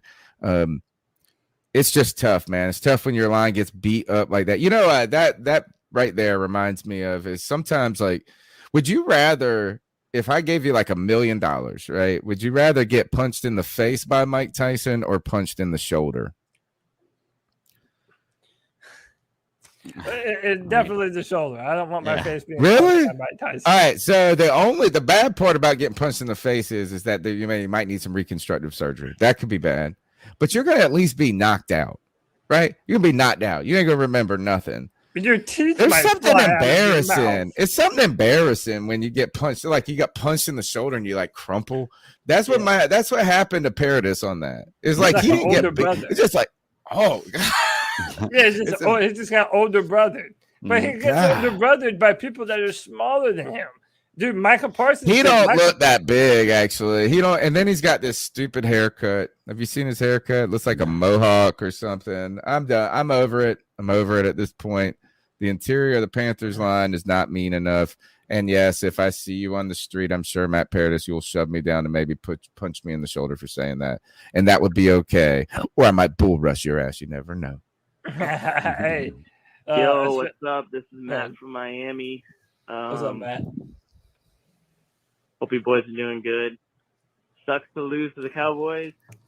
Ain't gonna lie, I was on Bleacher Report today, looking at all the comments. I thought we were gonna win. Having to listen to those Cowboy fans is tough, but listen, I think we showed a lot of resolve today. I got to give it up to Sam Darnold. Yeah, he threw 2 picks, but you know, in the fourth quarter, he came back. He showed that it didn't really bother him, that he could kind of fight through that. You know, we were down. We didn't have Christian McCaffrey. Chuba Hubbard is not yet what we need him to be. And so, you know, I'm not gonna put this loss as like the end all be all for the Carolina Panthers. I think we showed a lot of resolve. I think, honestly, if I say it in my Panthers heart, we are going to see these Cowboys in the playoffs, and I think we can beat them in the playoffs. But I'm just going to say, you know, keep pounding. We'll be back. I think we'll beat the Eagles. Now, if we lose next week to the Eagles, the same fashion, then we can talk. But as of right now, this is a good call. I think we can beat the Eagles, and I think we'll bounce back from this game. That call gets the applause. I think it's a fair assessment. And listen, like the sky's not falling, folks. Let's get back on track against the Eagles, and let's not forget that Dallas is a good team. Despite Mike McCarthy, can we circle back to that, CK? As you brought that up earlier, what is going on, and what today stood out to you? Because there were 2 points, and they all came in the first half, and you almost wondered, are they going to come back and bite them in the butt as they fell asleep, game managing these players? What happened at the end of that quarter? One of them was with was it a declining the penalty and going for it third started declining the penalty, giving us a 3rd and 12 instead of a 2nd and like 20. Or something. It was something like it would have been long, right? It would have been a very long, like it was a 10-yard penalty. Right. I think it would have been 10 yards for holding, right? 10 yards. Yeah, you're right. So that would have been 2nd and 22. And then going for the 2, and a couple of 4th downs they decided to go for as well when it didn't really make sense, But yeah, that's I'm combining it with all the stuff that I've seen last year and this year, or last week as well, with the not calling a timeout. I know they were winning. They won handedly over the Eagles, but there was an opportunity for them to put them away early in before even going into the half, and they just let the clock run. Everybody was really questioning that. I felt like I don't know. I look at what I see Mike McCarthy do, and it just I question everything. Like, the dude just doesn't come across as somebody who is going to lead a team to an actual consistent winning schedule, which is what he always struggled with. He benefited highly from having a really good quarterback in Aaron Rodgers when he was with the Packers, and he still was able to screw that up. So, what do you guys think about Dan Quinn out there? I talk about a guy that to me looks like rejuvenating a career that almost I felt was going out on a bad note, particularly in Atlanta. Yeah. And then you got their offensive coordinator. I wouldn't be surprised if Mike McCarthy's ushered out. Didn't the Cowboys do this one time before, where they ushered out a coach? Was it Wade Phillips or somebody like that? And they put in Jason Garrett. I wonder if what's his name? Kellen Moore? Kellen Moore. He's in another Joe Brady situation where if they continue to have a really good offense, he's going to be a head coaching candidate. What if Jerry Jones just promotes him to head coach? And they thank Mike McCarthy for his time, No, they hitched their bandwagon to Mike McCarthy, just like the Panthers hitched their bandwagon to Matt Rule.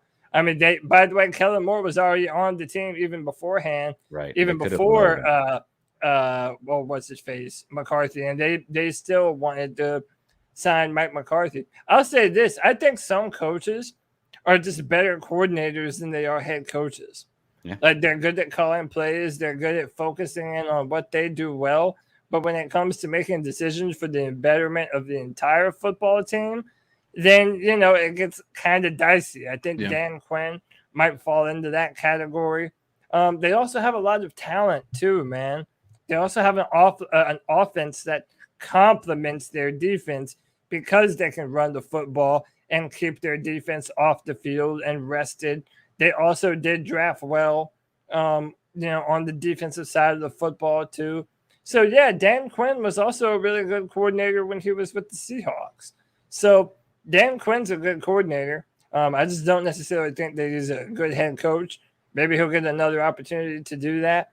But something I thought of as you were talking, Tony, last year, the Tampa Bay Buccaneers lost 40-something-0 against the Saints and went on to win a Super Bowl. So, again, we lost today. We did a lot of things wrong.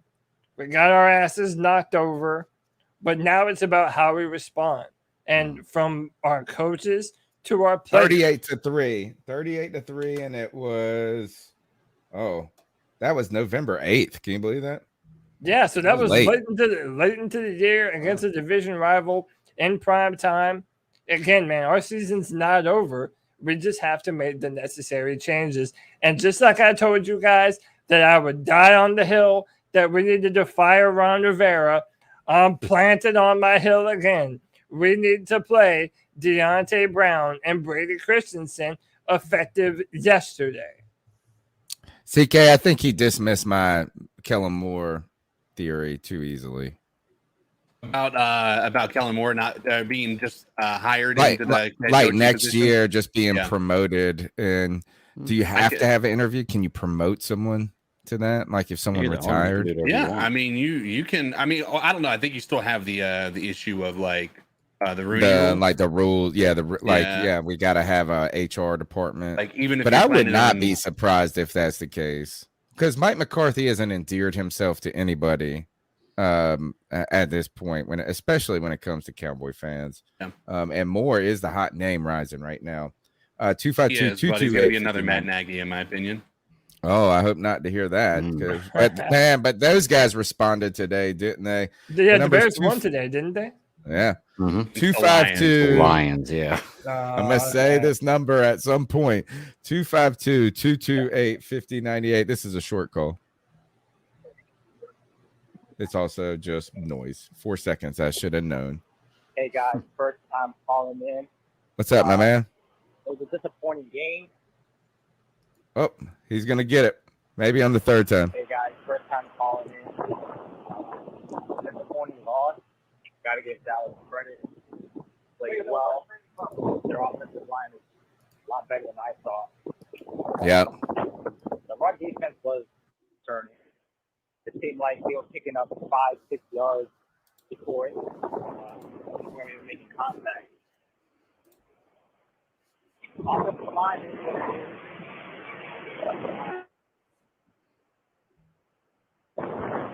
All right, man. We're gonna have to cut it off because of the noise, but we appreciate it. Sounds like you're coming out of the game. Look, maybe here he goes. Nope, this is not again. But still, I think we covered a lot of those points, and we support. I'm glad you guys are going to the games.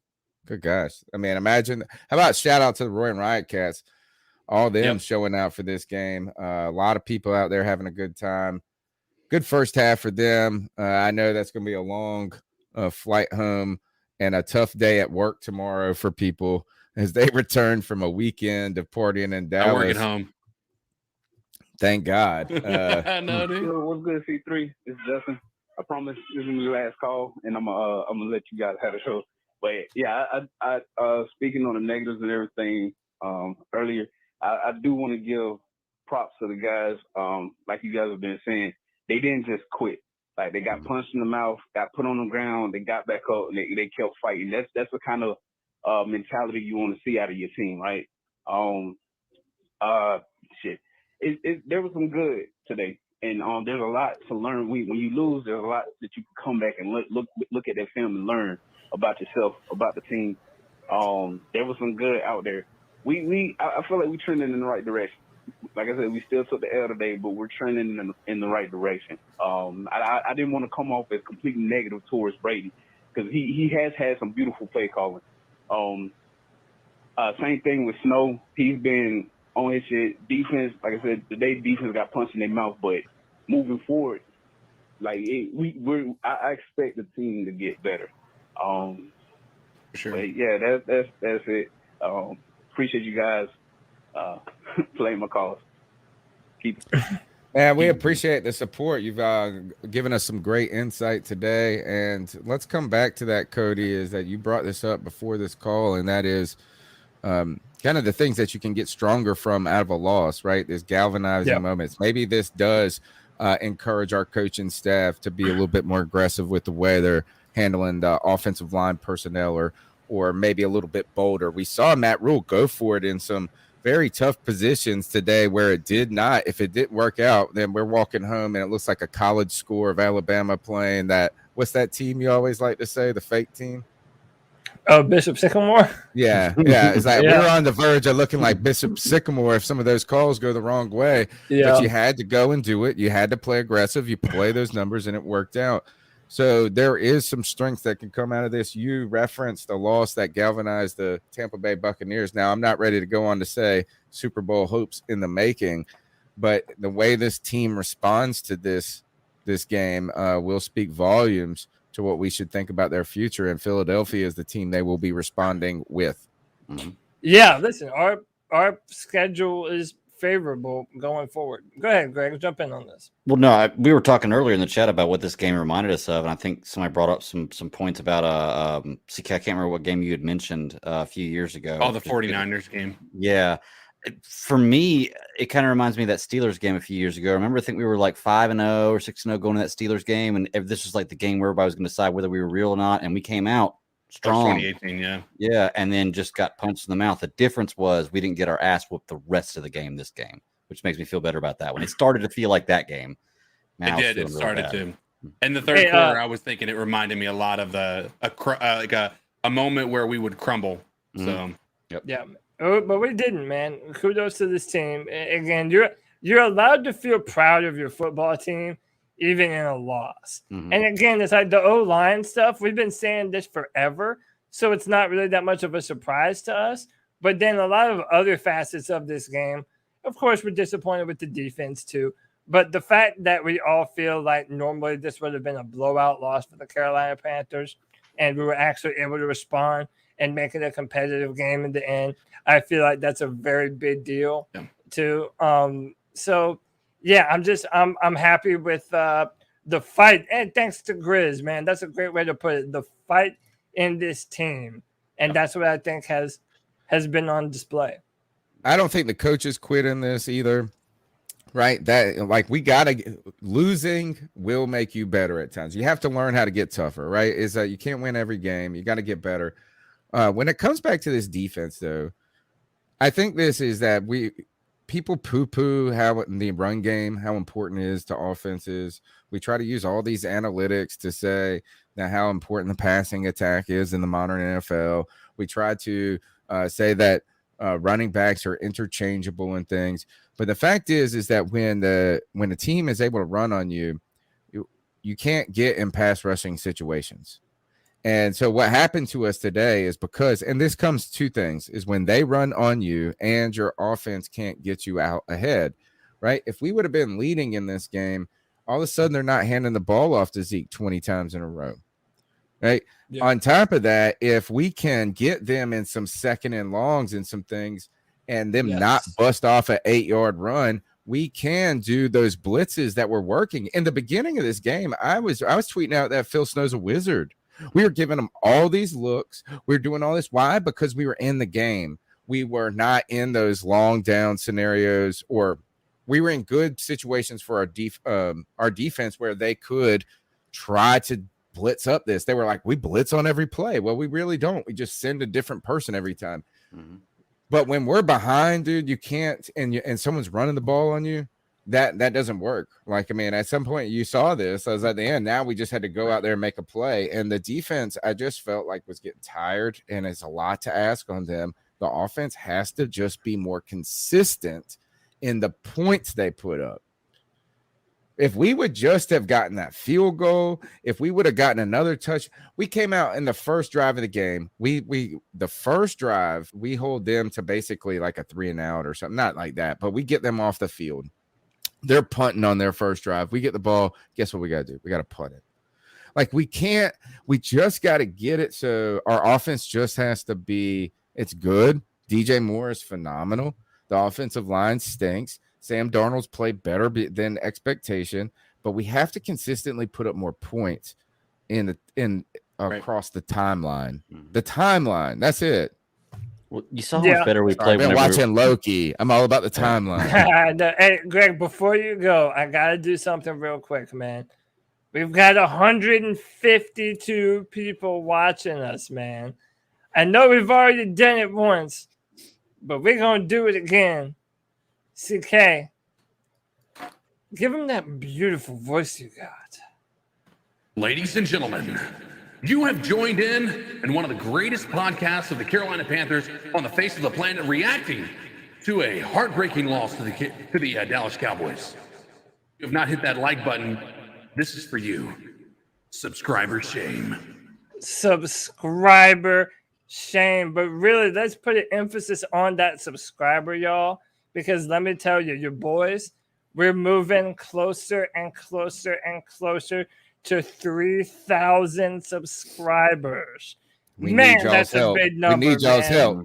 If you like this content, if you enjoy it, we're going to be continuing to put out Panthers content all year this year. Fantastic, in-depth Carolina Panther discussion just like this. If you appreciate that, hit the notification bell.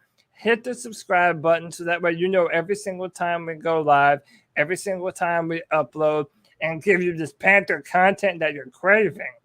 Now, Greg, back to you, man.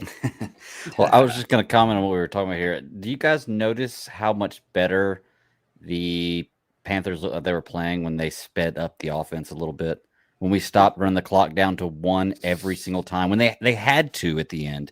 But I feel like when you do that, we were interchanging players out and put players in there you wouldn't normally see. It was a different look for the defense. I complained about it last week. I think we play too slow. We don't need to run the clock down to 1 second every single play. You know, it just feels like Panthers games are so short because of that a lot of times, or we don't get as many offensive opportunities. But I feel like today, when we had to, we played better when we were playing fast.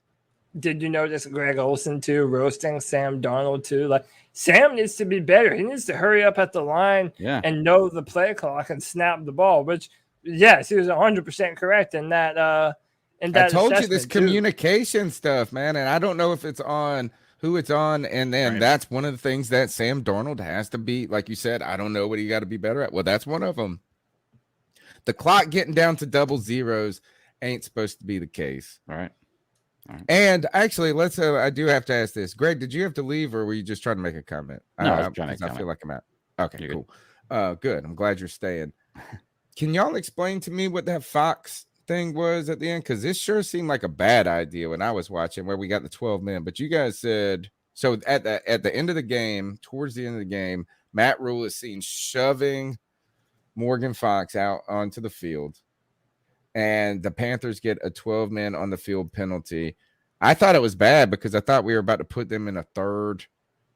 They were like in a 3rd-3 situation. Maybe we can get them off the field. But you guys were saying there was something. Was that a bad coaching move, or was there something that you said there was something? Well, I would say, like, if you look at what we were dealing with the offense, we weren't stopping the run at all. They had already run up. It was 2nd and 2. And if they had gotten to the 2-minute warning after like letting the clock run down by getting the first down there, then it was a guaranteed game over, right? When that penalty happened, it stopped the clock, forcing them to run 2 plays before the 2-minute warning, and then allowing our opportunity for us to come back from that.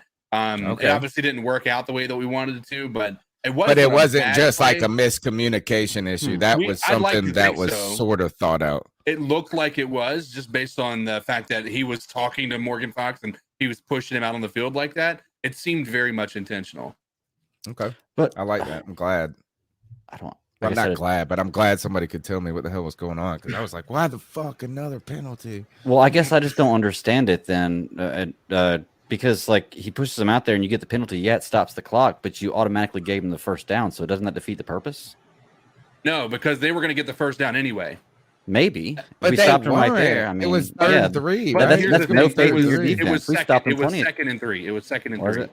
It was 2nd and 3. And the problem with it is if they had gotten a first down and we let them run the clock down, game over. It was no game matter over. What. Right. Promise, guaranteed, right? And it was only 3 yards to go on a second down. This is why we got to talk about this in the car leaving the game, folks. The number's 252-228-5098. Let's keep pounding through with these calls.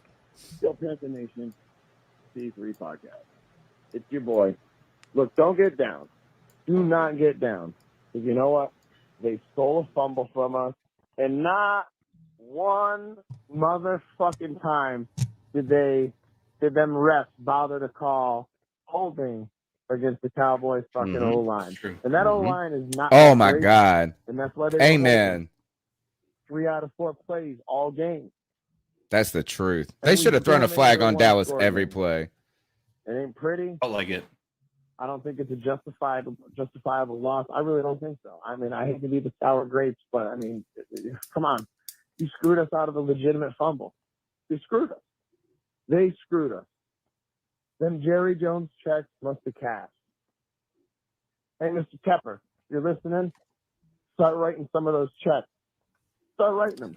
Yeah. I mean it. Start paying some of these kids' tuition bills for college. Throwing money at the refs and getting no calls and bogus calls, then sure. This game, like I said, the fact that it was 1 score by the end, at the very least, this game should have gone to overtime. It didn't. They robbed us. They robbed us, Panther Nation. They robbed us. It is fair to say. I won't go that the far. whole world. It does. First The half whole again was damn tough world with the refs. saw that second fumble get blown. Totally blown. Totally blown. And not was it just a fumble, it was a fumble on their side of the field. You mean to tell me we wouldn't have come away with at least 3? Mm-hmm. The way this offense played, I see no reason to believe that they couldn't have come away, especially at that point in the game, couldn't have come away with 6, 7, maybe even 8. And we lost by a score. Mm-hmm. Don't get your heads down, Panther fans. Don't get your heads down, Panther Nation. Because they had to cheat. They did. They cheated. My man's And the rest feelings in their good. pockets. And if you think I'm Or nuts, bad. you're out One of of your the two. fucking mind. And you mean to tell me that patchwork O-line that they got over there in Dallas, because it is patchwork right now, because they're missing a starter.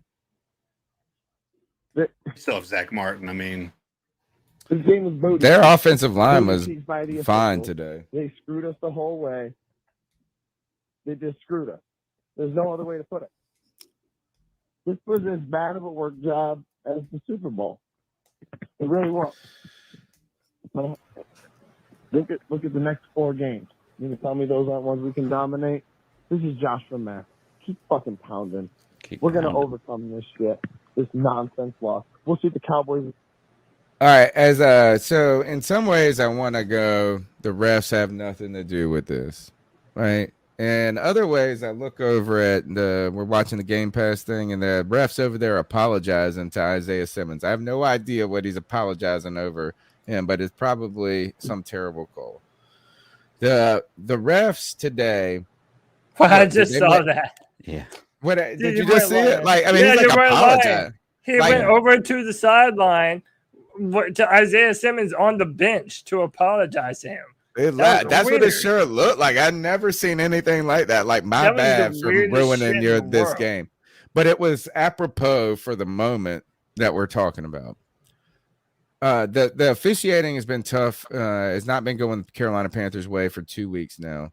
We saw this in the first half. There were a lot of it's one of the Dallas offensive linemen grabbed Hassan Reddick by his head. He held him by his head, like in a headlock, and there's no holding call. Right? Is that we saw, but at the same time there were bad calls on the other side, right? And there have been. Are the Panthers getting screwed?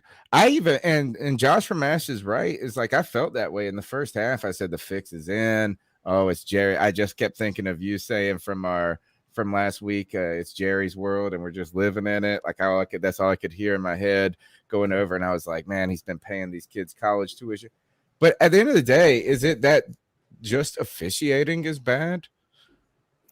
I mean, or is it bad? Is it like, can it be better than this? Because like every week, every fan comes on and talks shit about officiating completely. Is it bad, or is it us just being cryy because everything isn't perfect? I think it's us being cry, to be truly honest with you. Because I mean, you got to think about this. It's bad, dude. It's no, bad. No. I'm not saying it's bad, but I think we're being a calls. little cry about it. That's what we linger over. Because think about it, man. They're doing full speed, and I get they're paid and they're professionals. Full speed is difficult to look at. Like, look at that defenseless receiver hit, the personal foul they had.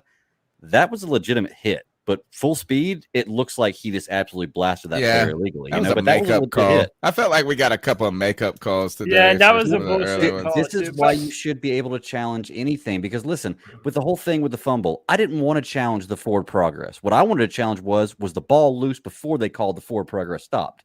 So that's why I don't understand why you couldn't challenge it. You should be able to challenge everything for that reason. That's the orange flag, bro. I mean, listen, in my mind, both of these things are true. Both of these statements are true. In that, yes, there were bullshit calls. And I mean, there's no doubt about it. The Panthers should have been able to challenge that forward progress one as well, which would have been a clear fumble recovery for us. But at the same time, the Carolina Panthers lost to the Dallas Cowboys. It wasn't the referees. The Carolina Panthers lost to the better football team. And facts are facts, man. We got some Cowboys fans in the chat room. And hey, kudos to y'all, man. Y'all were the better football team today. I thought our offense was going to be far more productive. And I didn't think that the Cowboys defense was going to be as stingy as it was. They've got some good players, but you know what, man? So do we. And if we're ever able to figure out this offensive line and able to get some players back healthy, I mean, again, we don't know for sure if J.C. Horn is out the rest of the year, but C.J. Henderson, and that's another thing we need to talk about at some point. C.J. Henderson is going to get more up to speed. He's going to be able to fill in more for us, and we just have to get back onto rhythm. And look, our schedule the next few weeks, just like we won those first 3 games like the Panthers were supposed to win, well, the next few games the Panthers are supposed to win, even in spite of our performance today. So we're going to have an ability to get right and really get back on track, but it starts with making changes at our offensive line. Our defense all season long has put our offense in a easy position. At no point have the Carolina Panthers had to play from behind, and the defense has the opposing team has been in passing situations, which benefits this Carolina Panthers team. Today, the Panthers faced 2 new adversities they had not seen this season. That is the offense playing from behind and the defense having trouble stopping the run. And both of these things ended up ping-ponging against each other to be the main challenge for this team. And not the main challenge, the reason we just weren't – we couldn't win this at a certain point. I want to say this is that I know, like, you could say that the defense struggled today, but missing J.C. Horn, missing our starting free safety and Justin Burris, the bringing in C.J. Henderson and the kind of media saga that created the week or whatever. And also AJ Bouye's first game as well. Yeah, his first game is that there was a lot of this defense wasn't the same defense it was in week 2. Right, like of the personnel, the familiarity with it. So that was a big challenge for them going against a team that has arguably the most explosive offense in the NFL. Look, as the Cowboys beat they kicked us in the nuts today with the run game, but they didn't like just overwhelm us with the passing game. Maybe because they didn't have to, but they have they're strong in every aspect of their offense. And then today their defense came out and played well. And it's continued. Michael Parsons, you know what? I'm shocked. Not shocked. I didn't think he was going to not be good. I'm actually just impressed by how polished and good he is at this point, filling in gaps. Some of the weaknesses, Cody, that you pointed out on tape is like gap assignment, not overplaying things, is that not letting your speed overdo it. Is Michael Parsons and today was in a more versatile role. Like he wasn't just on the defensive front today. Right. They were dropping him back in coverage. He's playing more traditional linebacker. So the Dallas Cowboys, that offense is complete, and their defense, Dan Quinn, has got them playing better than we thought they were, with some pieces that are still new. Look, I got to give Diggs credit. How about this? Is all of a sudden, just because I'm not always familiar with everybody and everybody in the league all the time, this guy, 5 interceptions in the last 4 games. What is this? Stephon Diggs' little brother or whatever? Yeah, Trayvon Diggs or Travion. It's either Trayvon or Travion Diggs. But yeah, that's Stephon. That's Stephon. Yeah, that's Stephon Diggs' little brother. This guy is a beast, bro. And calling him anybody's little brother, because that's a grown ass man. You look at him. I'm like, dude, whose little brother is he? Dude, speaking of little brothers, I got the red zone up, and TJ Watt, JJ's younger brother, dude, that guy is not only playing good, but he looks swole. Like he's got the JJ arms now, dude. Yeah. It's so weird because he was not like that when he came into the league. Like no. Very undersized for his position, which is why he wasn't necessarily drafted highly. Insane. But also, real quick to the chat room, what happened to Teddy Bridgewater? He's not starting. I think he got hurt. He got a concussion, or he was in concussion protocol. I don't know if it was officially a concussion. Damn, man. All right, next call. Yo, it's your boy Josh from Mass again. I just couldn't resist the second call. It's been a while since I've done a back-to-back. But man, you look at this team, Look at this fucking team. Go ahead. Fuck around. Screw us out of some games and give us another early fucking first round pick. Go ahead. Fuck around, NFL. Fuck around. Give us another early first round pick. This defense will be monstrous. Unstoppable. Undeniable. You won't be able to have refs fucking blow calls like that. Imagine if the Carolina Panthers get a top 10 pick next year and they don't pick an offensive lineman. So go ahead, NFL. Shortchange us. Fuck Bro, us around. that'd be insane. Play your bullshit game. Fuck the Cowboys. We will see them again. We'll see them in the playoffs. And we're going to wring them fucking dry. Because our defense will be consistent. You mean to tell me that Dallas O-line didn't have one single holding call all game? Really? Not one? Not one, really. With Burns and Reddick coming off the edge? You mean to tell me they didn't have one holding call? No. I saw about 25 today, and they just didn't get called.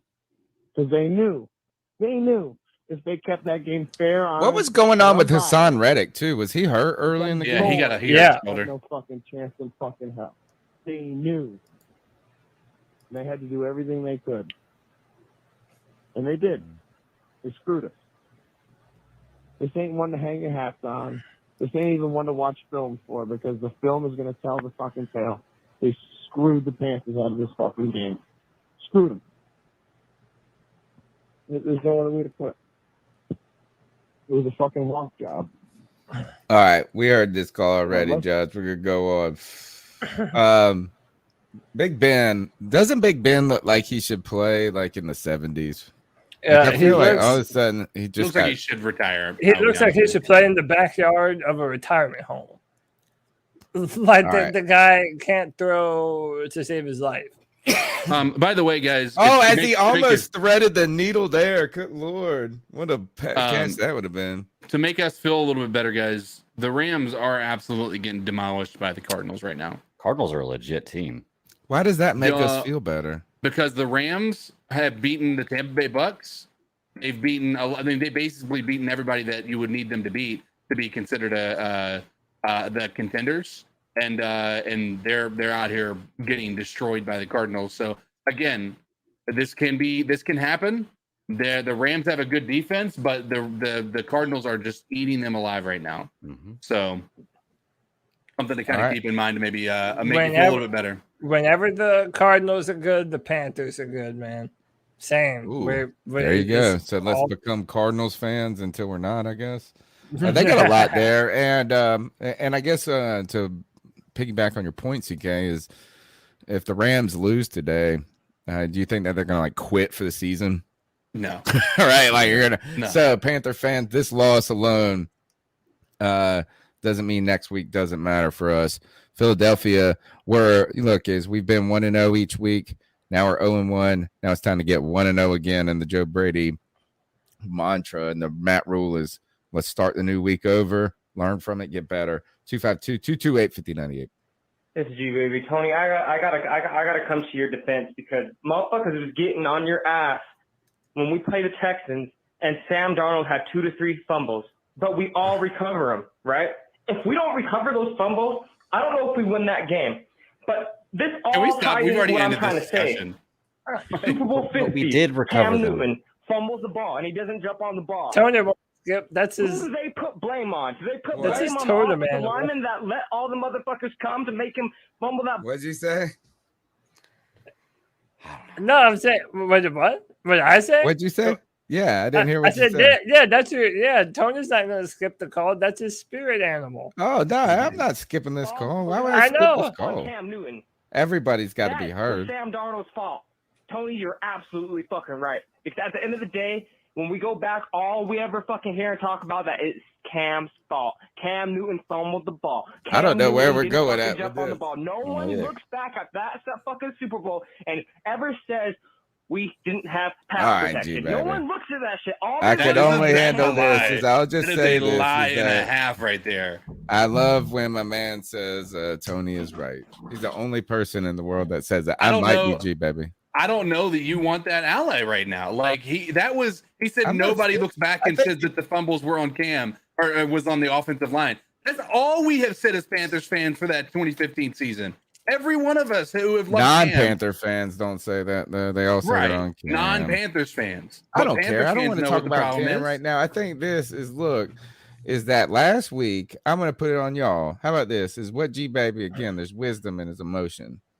Is that last week all these fans came at me and were like, "Oh, Tony, you ain't high enough.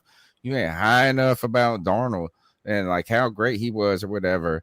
Today, am I being overly tough on him, or am I saying ultimately he has contributed a lot to this team? Today he had his first not bad game. That's right. He made his first mistakes today and throwing 2 picks. You're being But much other than more that, balanced. I'm very pleased with the way Sam Darnold's played. That third quarter though, the whole team looked like his face did though. Like it looked like he could have put a green helmet on him in that third quarter. Everybody looked a little shell shocked. I don't know what it was, but they came back and responded. And look, I think Sammy D, whatever I want to come up with his nickname, has exceeded expectations at this point. But he's got to play better. There's a lot of people that got to play better on this team, and like none of them are named DJ Moore. Hey, Sam might break Cam's. Someone said in the chat room earlier his rushing record. Yeah, single season rushing record. There ain't no way. Not in yards, Dude, maybe in touchdowns. What if That Sam would be crazy. gets 10 plus running touchdowns this season, dude? Hey, dude, we don't give enough I'm credit. cheering for it. I'm cheering Sam for it. Darnold is a dual threat quarterback. I'll say it again. He's Sam only Darnold 24, dude. He better be a dual threat. He's only 24. And he's big as hell. People forget that he's 6'4", 230. Like, the guy is not a small guy.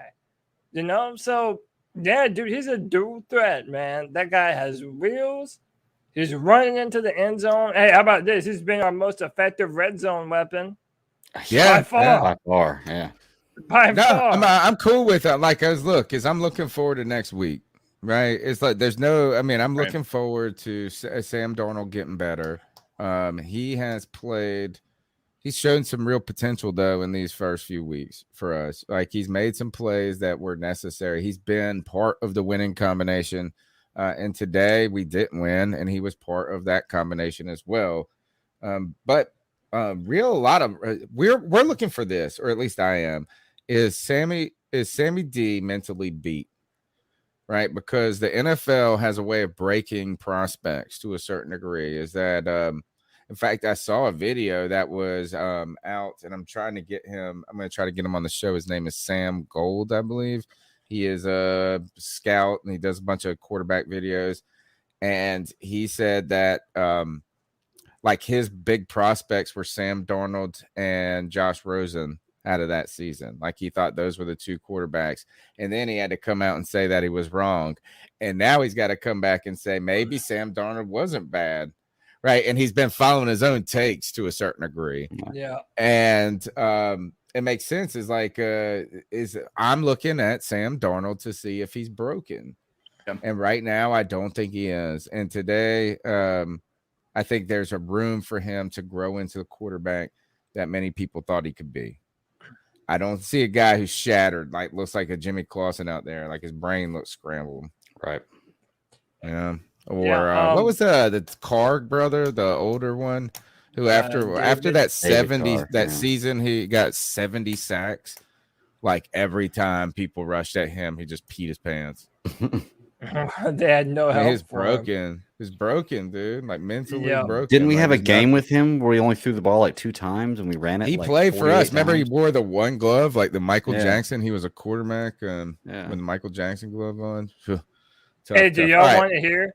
We want to go through some more calls. I also have 2 short clips from Darnold and Rule if you're wanting to play them. Yeah, let's pull them up. Let's hear what we got.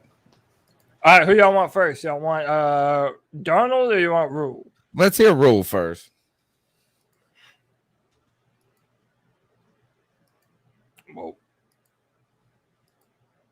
See if he sounds broken.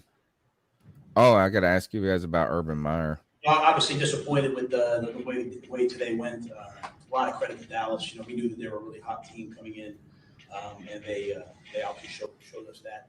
I thought our guys showed resolve coming back at the end and making it a one-score game with a chance to maybe get a stop. And like all good teams, they made one more play and found a way to make it happen. So obviously we're disappointed as a team. We thought we played much better. Our rush defense has been our sort of a calling card. We were not able to stop the run today. We're not able to get to the quarterback. We're not able to take the ball away. And on offense, we turned the ball over and could not protect the quarterback at the level we want. So we'll take this as a way to make ourselves better and head into next week with some lessons learned from facing a good team. I know, just go get on the airplane at this point. Kind of a lot of the coach speak, basically, but we kind of figured that. And then, hey, were you able to hear it good? Yeah. Okay. All right. Sammy Dimes. Yeah, I thought, we had a chance in the second quarter right away. We got the ball back to put points on the board, and I felt like that third quarter we just didn't play Carolina Panther football. Just wasn't good enough in that third quarter. We made a surge there at the end, but it was too late. But just not good enough offensively. Just execution-wise, wasn't there. So just gotta go back to the tape, get better from it. Yeah, I thought. Yeah, so that's it. I think this is what we've kind of been scratching at the whole show at this point. Does Sam Darnold look like the Lego dude to you? Yeah, dude, he looks like the Lego police officer. But I heard that somewhere before. I just thought of that when I saw him. I was like, yeah. Yeah, dude, that's I've seen that before. I like that too. All right, let's keep going through with these calls. Booyaka, you know who the fuck this is. I got one more call, and I'm going to make this my last call. We have DJ Moore, right? Doesn't get paid, which he should have fucking been the first one to get paid. I told you guys about fucking Robbie Anderson, but at the end of the day, we have DJ Moore, right? And Robbie Anderson. I do believe in the 2021 draft, we drafted a second-round receiver named, what's his name? Terrence Marshall Jr., right, Cody? The one that was supposed to be our fucking savior as far as replacing Curtis Samuel. Tony, you know how I feel about Curtis Samuel, motherfucker. We get rid of fucking Curtis Samuel, right? For fucking Terrence Marshall. So this is, I'm pretty sure this is what's going on in the third quarter. I don't know why we don't air this bitch out. We have weapons. I just don't get it, bro. We have Robbie Anderson, DJ Moore, and Terrence Marshall Jr. and Tommy Trimble. Why are we because not the offensive line can't protect long enough to.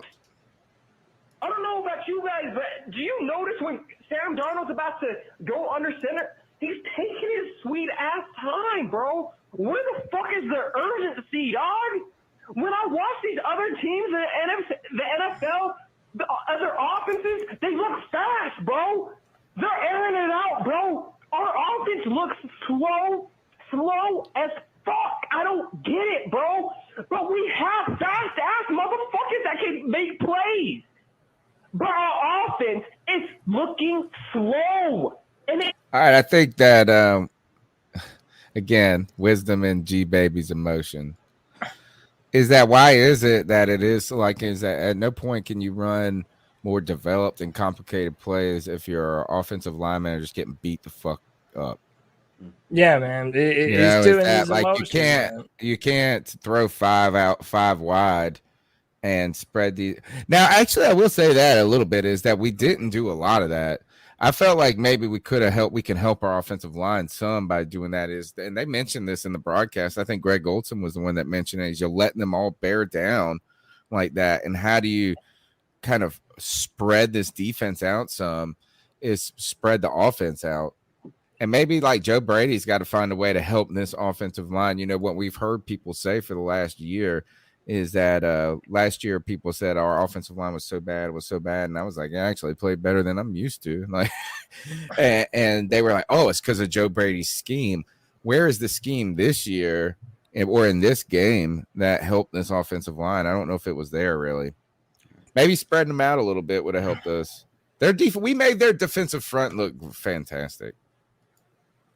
Yeah, they did. But listen, we've made pretty much every defensive front that we've played this season. Even the Jets look fantastic at some point during these games, man. Like, this is not a recipe for success. And I want you all to know, and look, this is just the real facts. If the Carolina Panthers don't make some changes on their offensive line, this is not a playoff football team. I'm sorry, it just isn't. If we cannot pass protect, then this is not a playoff football team. That's why it is absolutely imperative that we at least see what we have in Deontay Brown and Brady Christensen. It's time. It's time. It's time. It's time. And yes, I'm going to be annoying about it every single fucking time you come on this podcast. If I have to say it a million more fucking times, I'll do it. That's the hill I'm dying on. Watch they come in and start playing and ball out. And then the announcers are like, oh, man, these guys are great for Carolina. Yeah, well, they've been here the whole fucking time, man. All right. I know Greg's got to go. We got 2 calls left, too. Greg, how can they catch up with you for Tuesday? Oh, man, hit me up at the BatDaddy52 on Twitter. That's my personal handle, and I'll talk to you there about Panthers football or just about anything. So fantastic, man. Great hanging out with you. We'll see you hopefully on Tuesday. If not, check him out on Twitter at the BatDaddy52. Let's go to the last 2 calls and we'll give out our game ball and not game ball, dab on them. Chuck from Elizabeth City, aka Carolina sports guy. Oh man, the Cardinals are putting them on come around a little bit and put this loss behind me. Wow. And I gotta say, I don't think Tampa Bay is going to lose to New England tonight. But if in case it happens, New Orleans lost to the Giants today, and Atlanta lost at home to Washington. So, our loss, even though the score was closer than what the game was, we were winning at halftime without McCaffrey. I think we proved we can play, that we had some things to work on. I'd rather lose to a Dallas team that's 3-1 and then one loss was to a Super Bowl chance than to lose to Washington at home and lose to the Giants at home. And like I said, if Tampa could mix around here and lose, we're still in first place by ourselves. So, all we really got to do to make everybody feel better is have a good week, beat Philly at home, and we're back on the right track. All right. I agree. Let's get back on track with Philadelphia. Last call tonight, I think. Hey, it's Bailey Hill from Idaho again. Just wanted to clear the air here. I never said Jeremy Chin was bad. I just said that he's bad in coverage. I think he's more of a linebacker and not really a safety. And that being said, my biggest gripe with Rule and this entire administration is the fact that for all of the hullabaloo and all the BS about analytics, they haven't built this team in an analytical way. They haven't built it by the blueprint that every other team in the NFL that's a championship level squad has built it. They don't have the quarterback. They have the pass rushers, but they don't have the pass protection. That's the order: quarterback, pass rush, pass protection. And they just didn't. They haven't done it. So I think it's time to hit the reset button. All right. I don't know. You know what? I'm not going to let this show end on the down note like this. I'm not. I'm going back to Chuck's call. We're finding some wisdom in Chuck's call tonight. And I think something that's been said on the show multiple times is that not everything about a loss is bad. Right. And every game doesn't have to have a perfect outcome for things not to be heading in the right direction. And the Carolina Panthers today got beat up, got slapped around, particularly in the third quarter, showed some resolve at the end.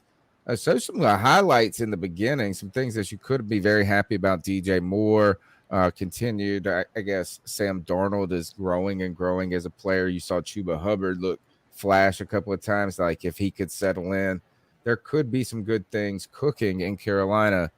But the offensive line continues to be problematic. And what are we going to learn from this game? I don't know, but we're going to find out in Philly next week if the Panthers learned that they were good or bad from this. Right? Are you a team that's going to find a way to grow and get stronger from week to week and with the next opponent? And I hope that we are adopting that mentality. And I hope that finish is what we needed to help us encourage that moment, guys. Finishing strong, putting up some points, keeping it a little respectable at the end. Right, is go home, like we'll wipe the blood off our nose, the dirt off our face. We can wipe our tears. We get back to work. Yep. It's almost like keep pounding is the motto. You feel me? I know you do. And hey, while you're at it, keep pounding that like button, keep pounding that subscribe button, and keep pounding that notification bell so that way you know every single time we go live, man. We're almost to the end of the show. We're 145 people strong, y'all. C3 Podcast is growing on our way to 3,000 subscribers. Please help us do so if you haven't already, and pound that subscribe button, y'all. Let's go ahead and highlight some positive things out of this team we saw. You guys want to give the towel or the dab on them first? Let's have a dab on them. Towel first. Towel? All right, yeah, so towel. so Who's the bad? What's the bad one? Yeah, so then we end on a positive note. That makes sense. You want to go first, CK? Yeah, I for what it is, I mean, because I'm going to go with probably one that may be unpopular. I've been a big fan of his all year, but I got to give my towel of shame to Phil Snow. He wasn't able to adapt, adjust, and unfortunately, we went for one of our worst outings as a defense when it comes to rushing. 250 rushing yards on our defense is something that we should be absolutely appalled by and sickened by, even in last year's standards. So, it's even though it is one game, it is just one towel of shame that I'm going to hand out, and that is to Phil Snow. All right. Mine goes this week to the three left people on the offensive line. Cam Irvin, Matt Paradis, and whoever plays in between them on whatever snap it is, it doesn't matter.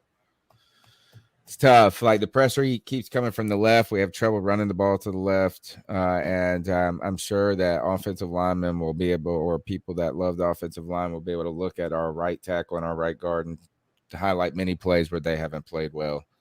But just the eye test alone is that Cam Irvin got beat up today and Matt Paradis got punched in the face too many times. So to them, I give my little ice up towels, whatever, towel on their head. All right. Yeah, so the towel on the head, I am going to give, I'm going to give mine specifically to Cam Irvin because I feel like I've been complimentary of Cam, even though I've been a detractor of his. And I wasn't a believer in his abilities to start with. I feel like through 3 weeks, Cam Irvin had done a serviceable job. And we had said as much on this podcast. Well, to me, he's back down right where I had him before. Right. Cam Irvin is not a left tackle. I don't know what we should end up doing at this point, man, but he is not our left tackle of the future. He continues to lose week in and week out. In some big time areas. It's not all the time, but on some big time plays, my man gets absolutely worked. And it's not enough, man. It just isn't enough. And yeah, but I already knew that. I feel like you all already knew that, but hopefully our coaches will figure that out sometime soon. Notable mention is Zane Gonzalez. That's a notable mention for a talent shame. All right, dab on him, player. Who you got? You want me to go first? Yeah, it's going to be an easy one for you, I'm sure. Yeah, third leg Greg. Oh, really? Nice. I'm diving on third leg Greg. I thought his commentary was excellent. You did do well today. Yeah, I really don't feel like one nervous player. to start. You know what? I tell you what. No, I'll take that back. You know who really gets my game ball today? Who I'm really dabbing on? Who's that? Chuba Hubbard, y'all. Chuba Hubbard is a legitimate running back, man. You give him some snaps, and this guy, he doesn't go down after first contact. He's aggressive. He's doing better at finding the holes and knowing what gaps he's going to be running through. Is a powerful young man. I've really been impressed with Chuba Hubbard. I like the fact that we have a serviceable running back outside of Christian McCaffrey. And again, it kind of bolsters my point, man, that you don't really pay running backs a ton of money if you can find really good serviceable ones in the later round. But especially since everybody was kind of down on Chuba for a lot of reasons. All right, keep going. Everyone was down on Chuba for a lot of reasons, and he won me over in a big way today. I was even today's critical. a big step forward. I was even critical of Chuba, but today was my favorite performance by Chuba Hubbard. I think he's going to be just fine. Yeah, he did a great job finding his blockers and finding the hole and everything. There were a few times when our offensive line was doing him no favors whatsoever, but I don't put that on Chuba. Yeah, I mean, it was a good day. Like, he was one that all right, go ahead, CK. Hopefully you'll take this one for me too. Yeah, I'll do this one as well. I don't think I don't know if there's many other people that deserve it other than DJ Moore. DJ Moore came in here, and when he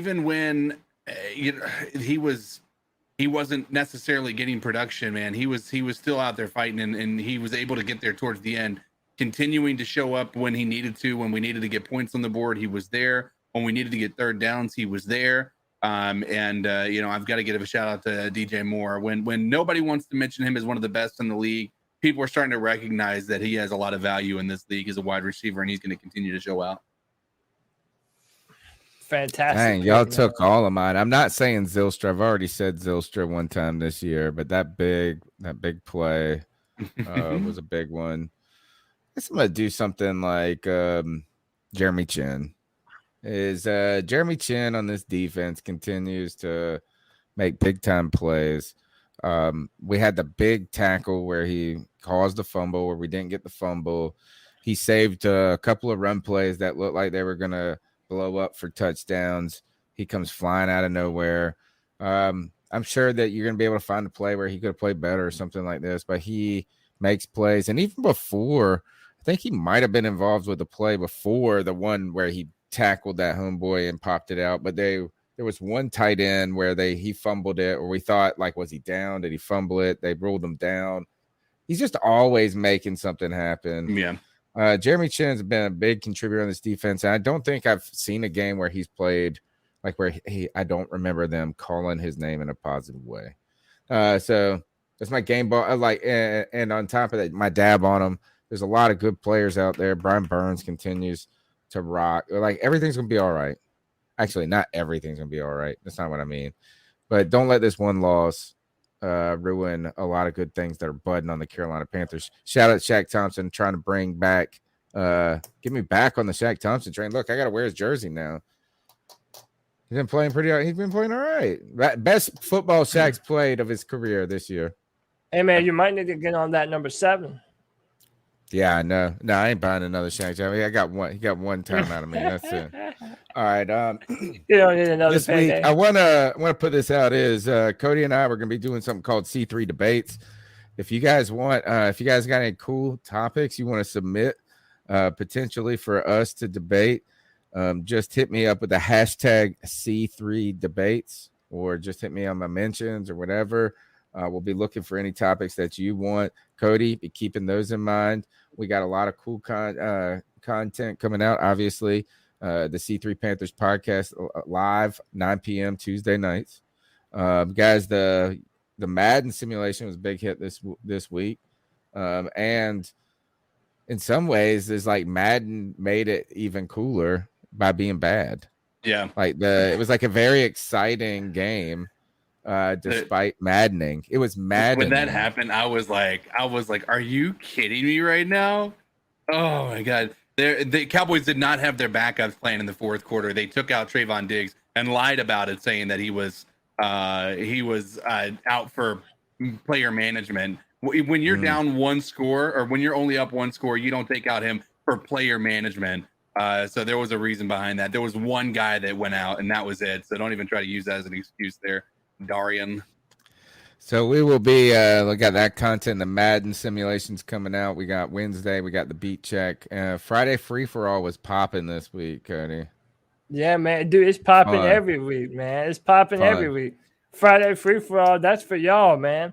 And anytime you want to come on the show and be a part of the C3 Panthers podcast, yourself on camera, on audio, telling me what you think about this football team, telling the world what you think about this football team. Fridays are for y'all. It's the Friday free for all every Friday at 7 p.m. You already know what we're doing, man. It's been a ton of fun every time we do it. Tony Dunn popped in at the last minute of the Friday free for all. He saw how much fun we were having. It was like, oh, it was awesome. I had to get in on that.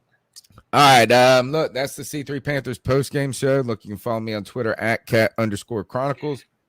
Cody, where can they find you on Twitter? And by the way, as Karen Choi says, it's been dick free, so that's always good.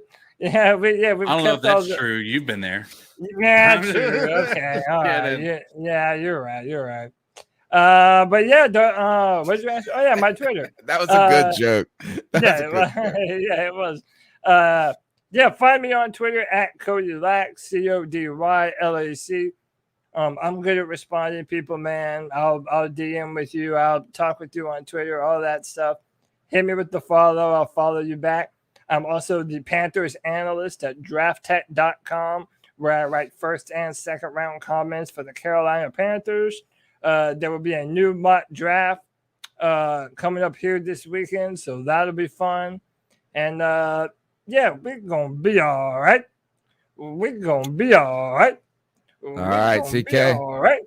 Where can they find you? Find me everywhere. You can find me over here on the Twitters. You can look at this here Twitter handle, Codizzle Allen. You can find me there. Pretty much any of the platforms, YouTube, Facebook, Twitter, Instagram, TikTok, all of them. So if you guys are ever needy for Codizzle content, I'm happy to provide. But yeah, go support our man and his work. All y'all go smash the thumbs up button, subscribe, tell a friend about the podcast, call into the show 252-228-5098. Get in the chat room, and we'll check you guys out soon. I'll see you guys Tuesday. Until then, keep pounding. Take us out of here, Cody. Keep pounding. Thank you, Lynn. It's been, we're all sick as a mug here. Not as a mug. It's not that bad, but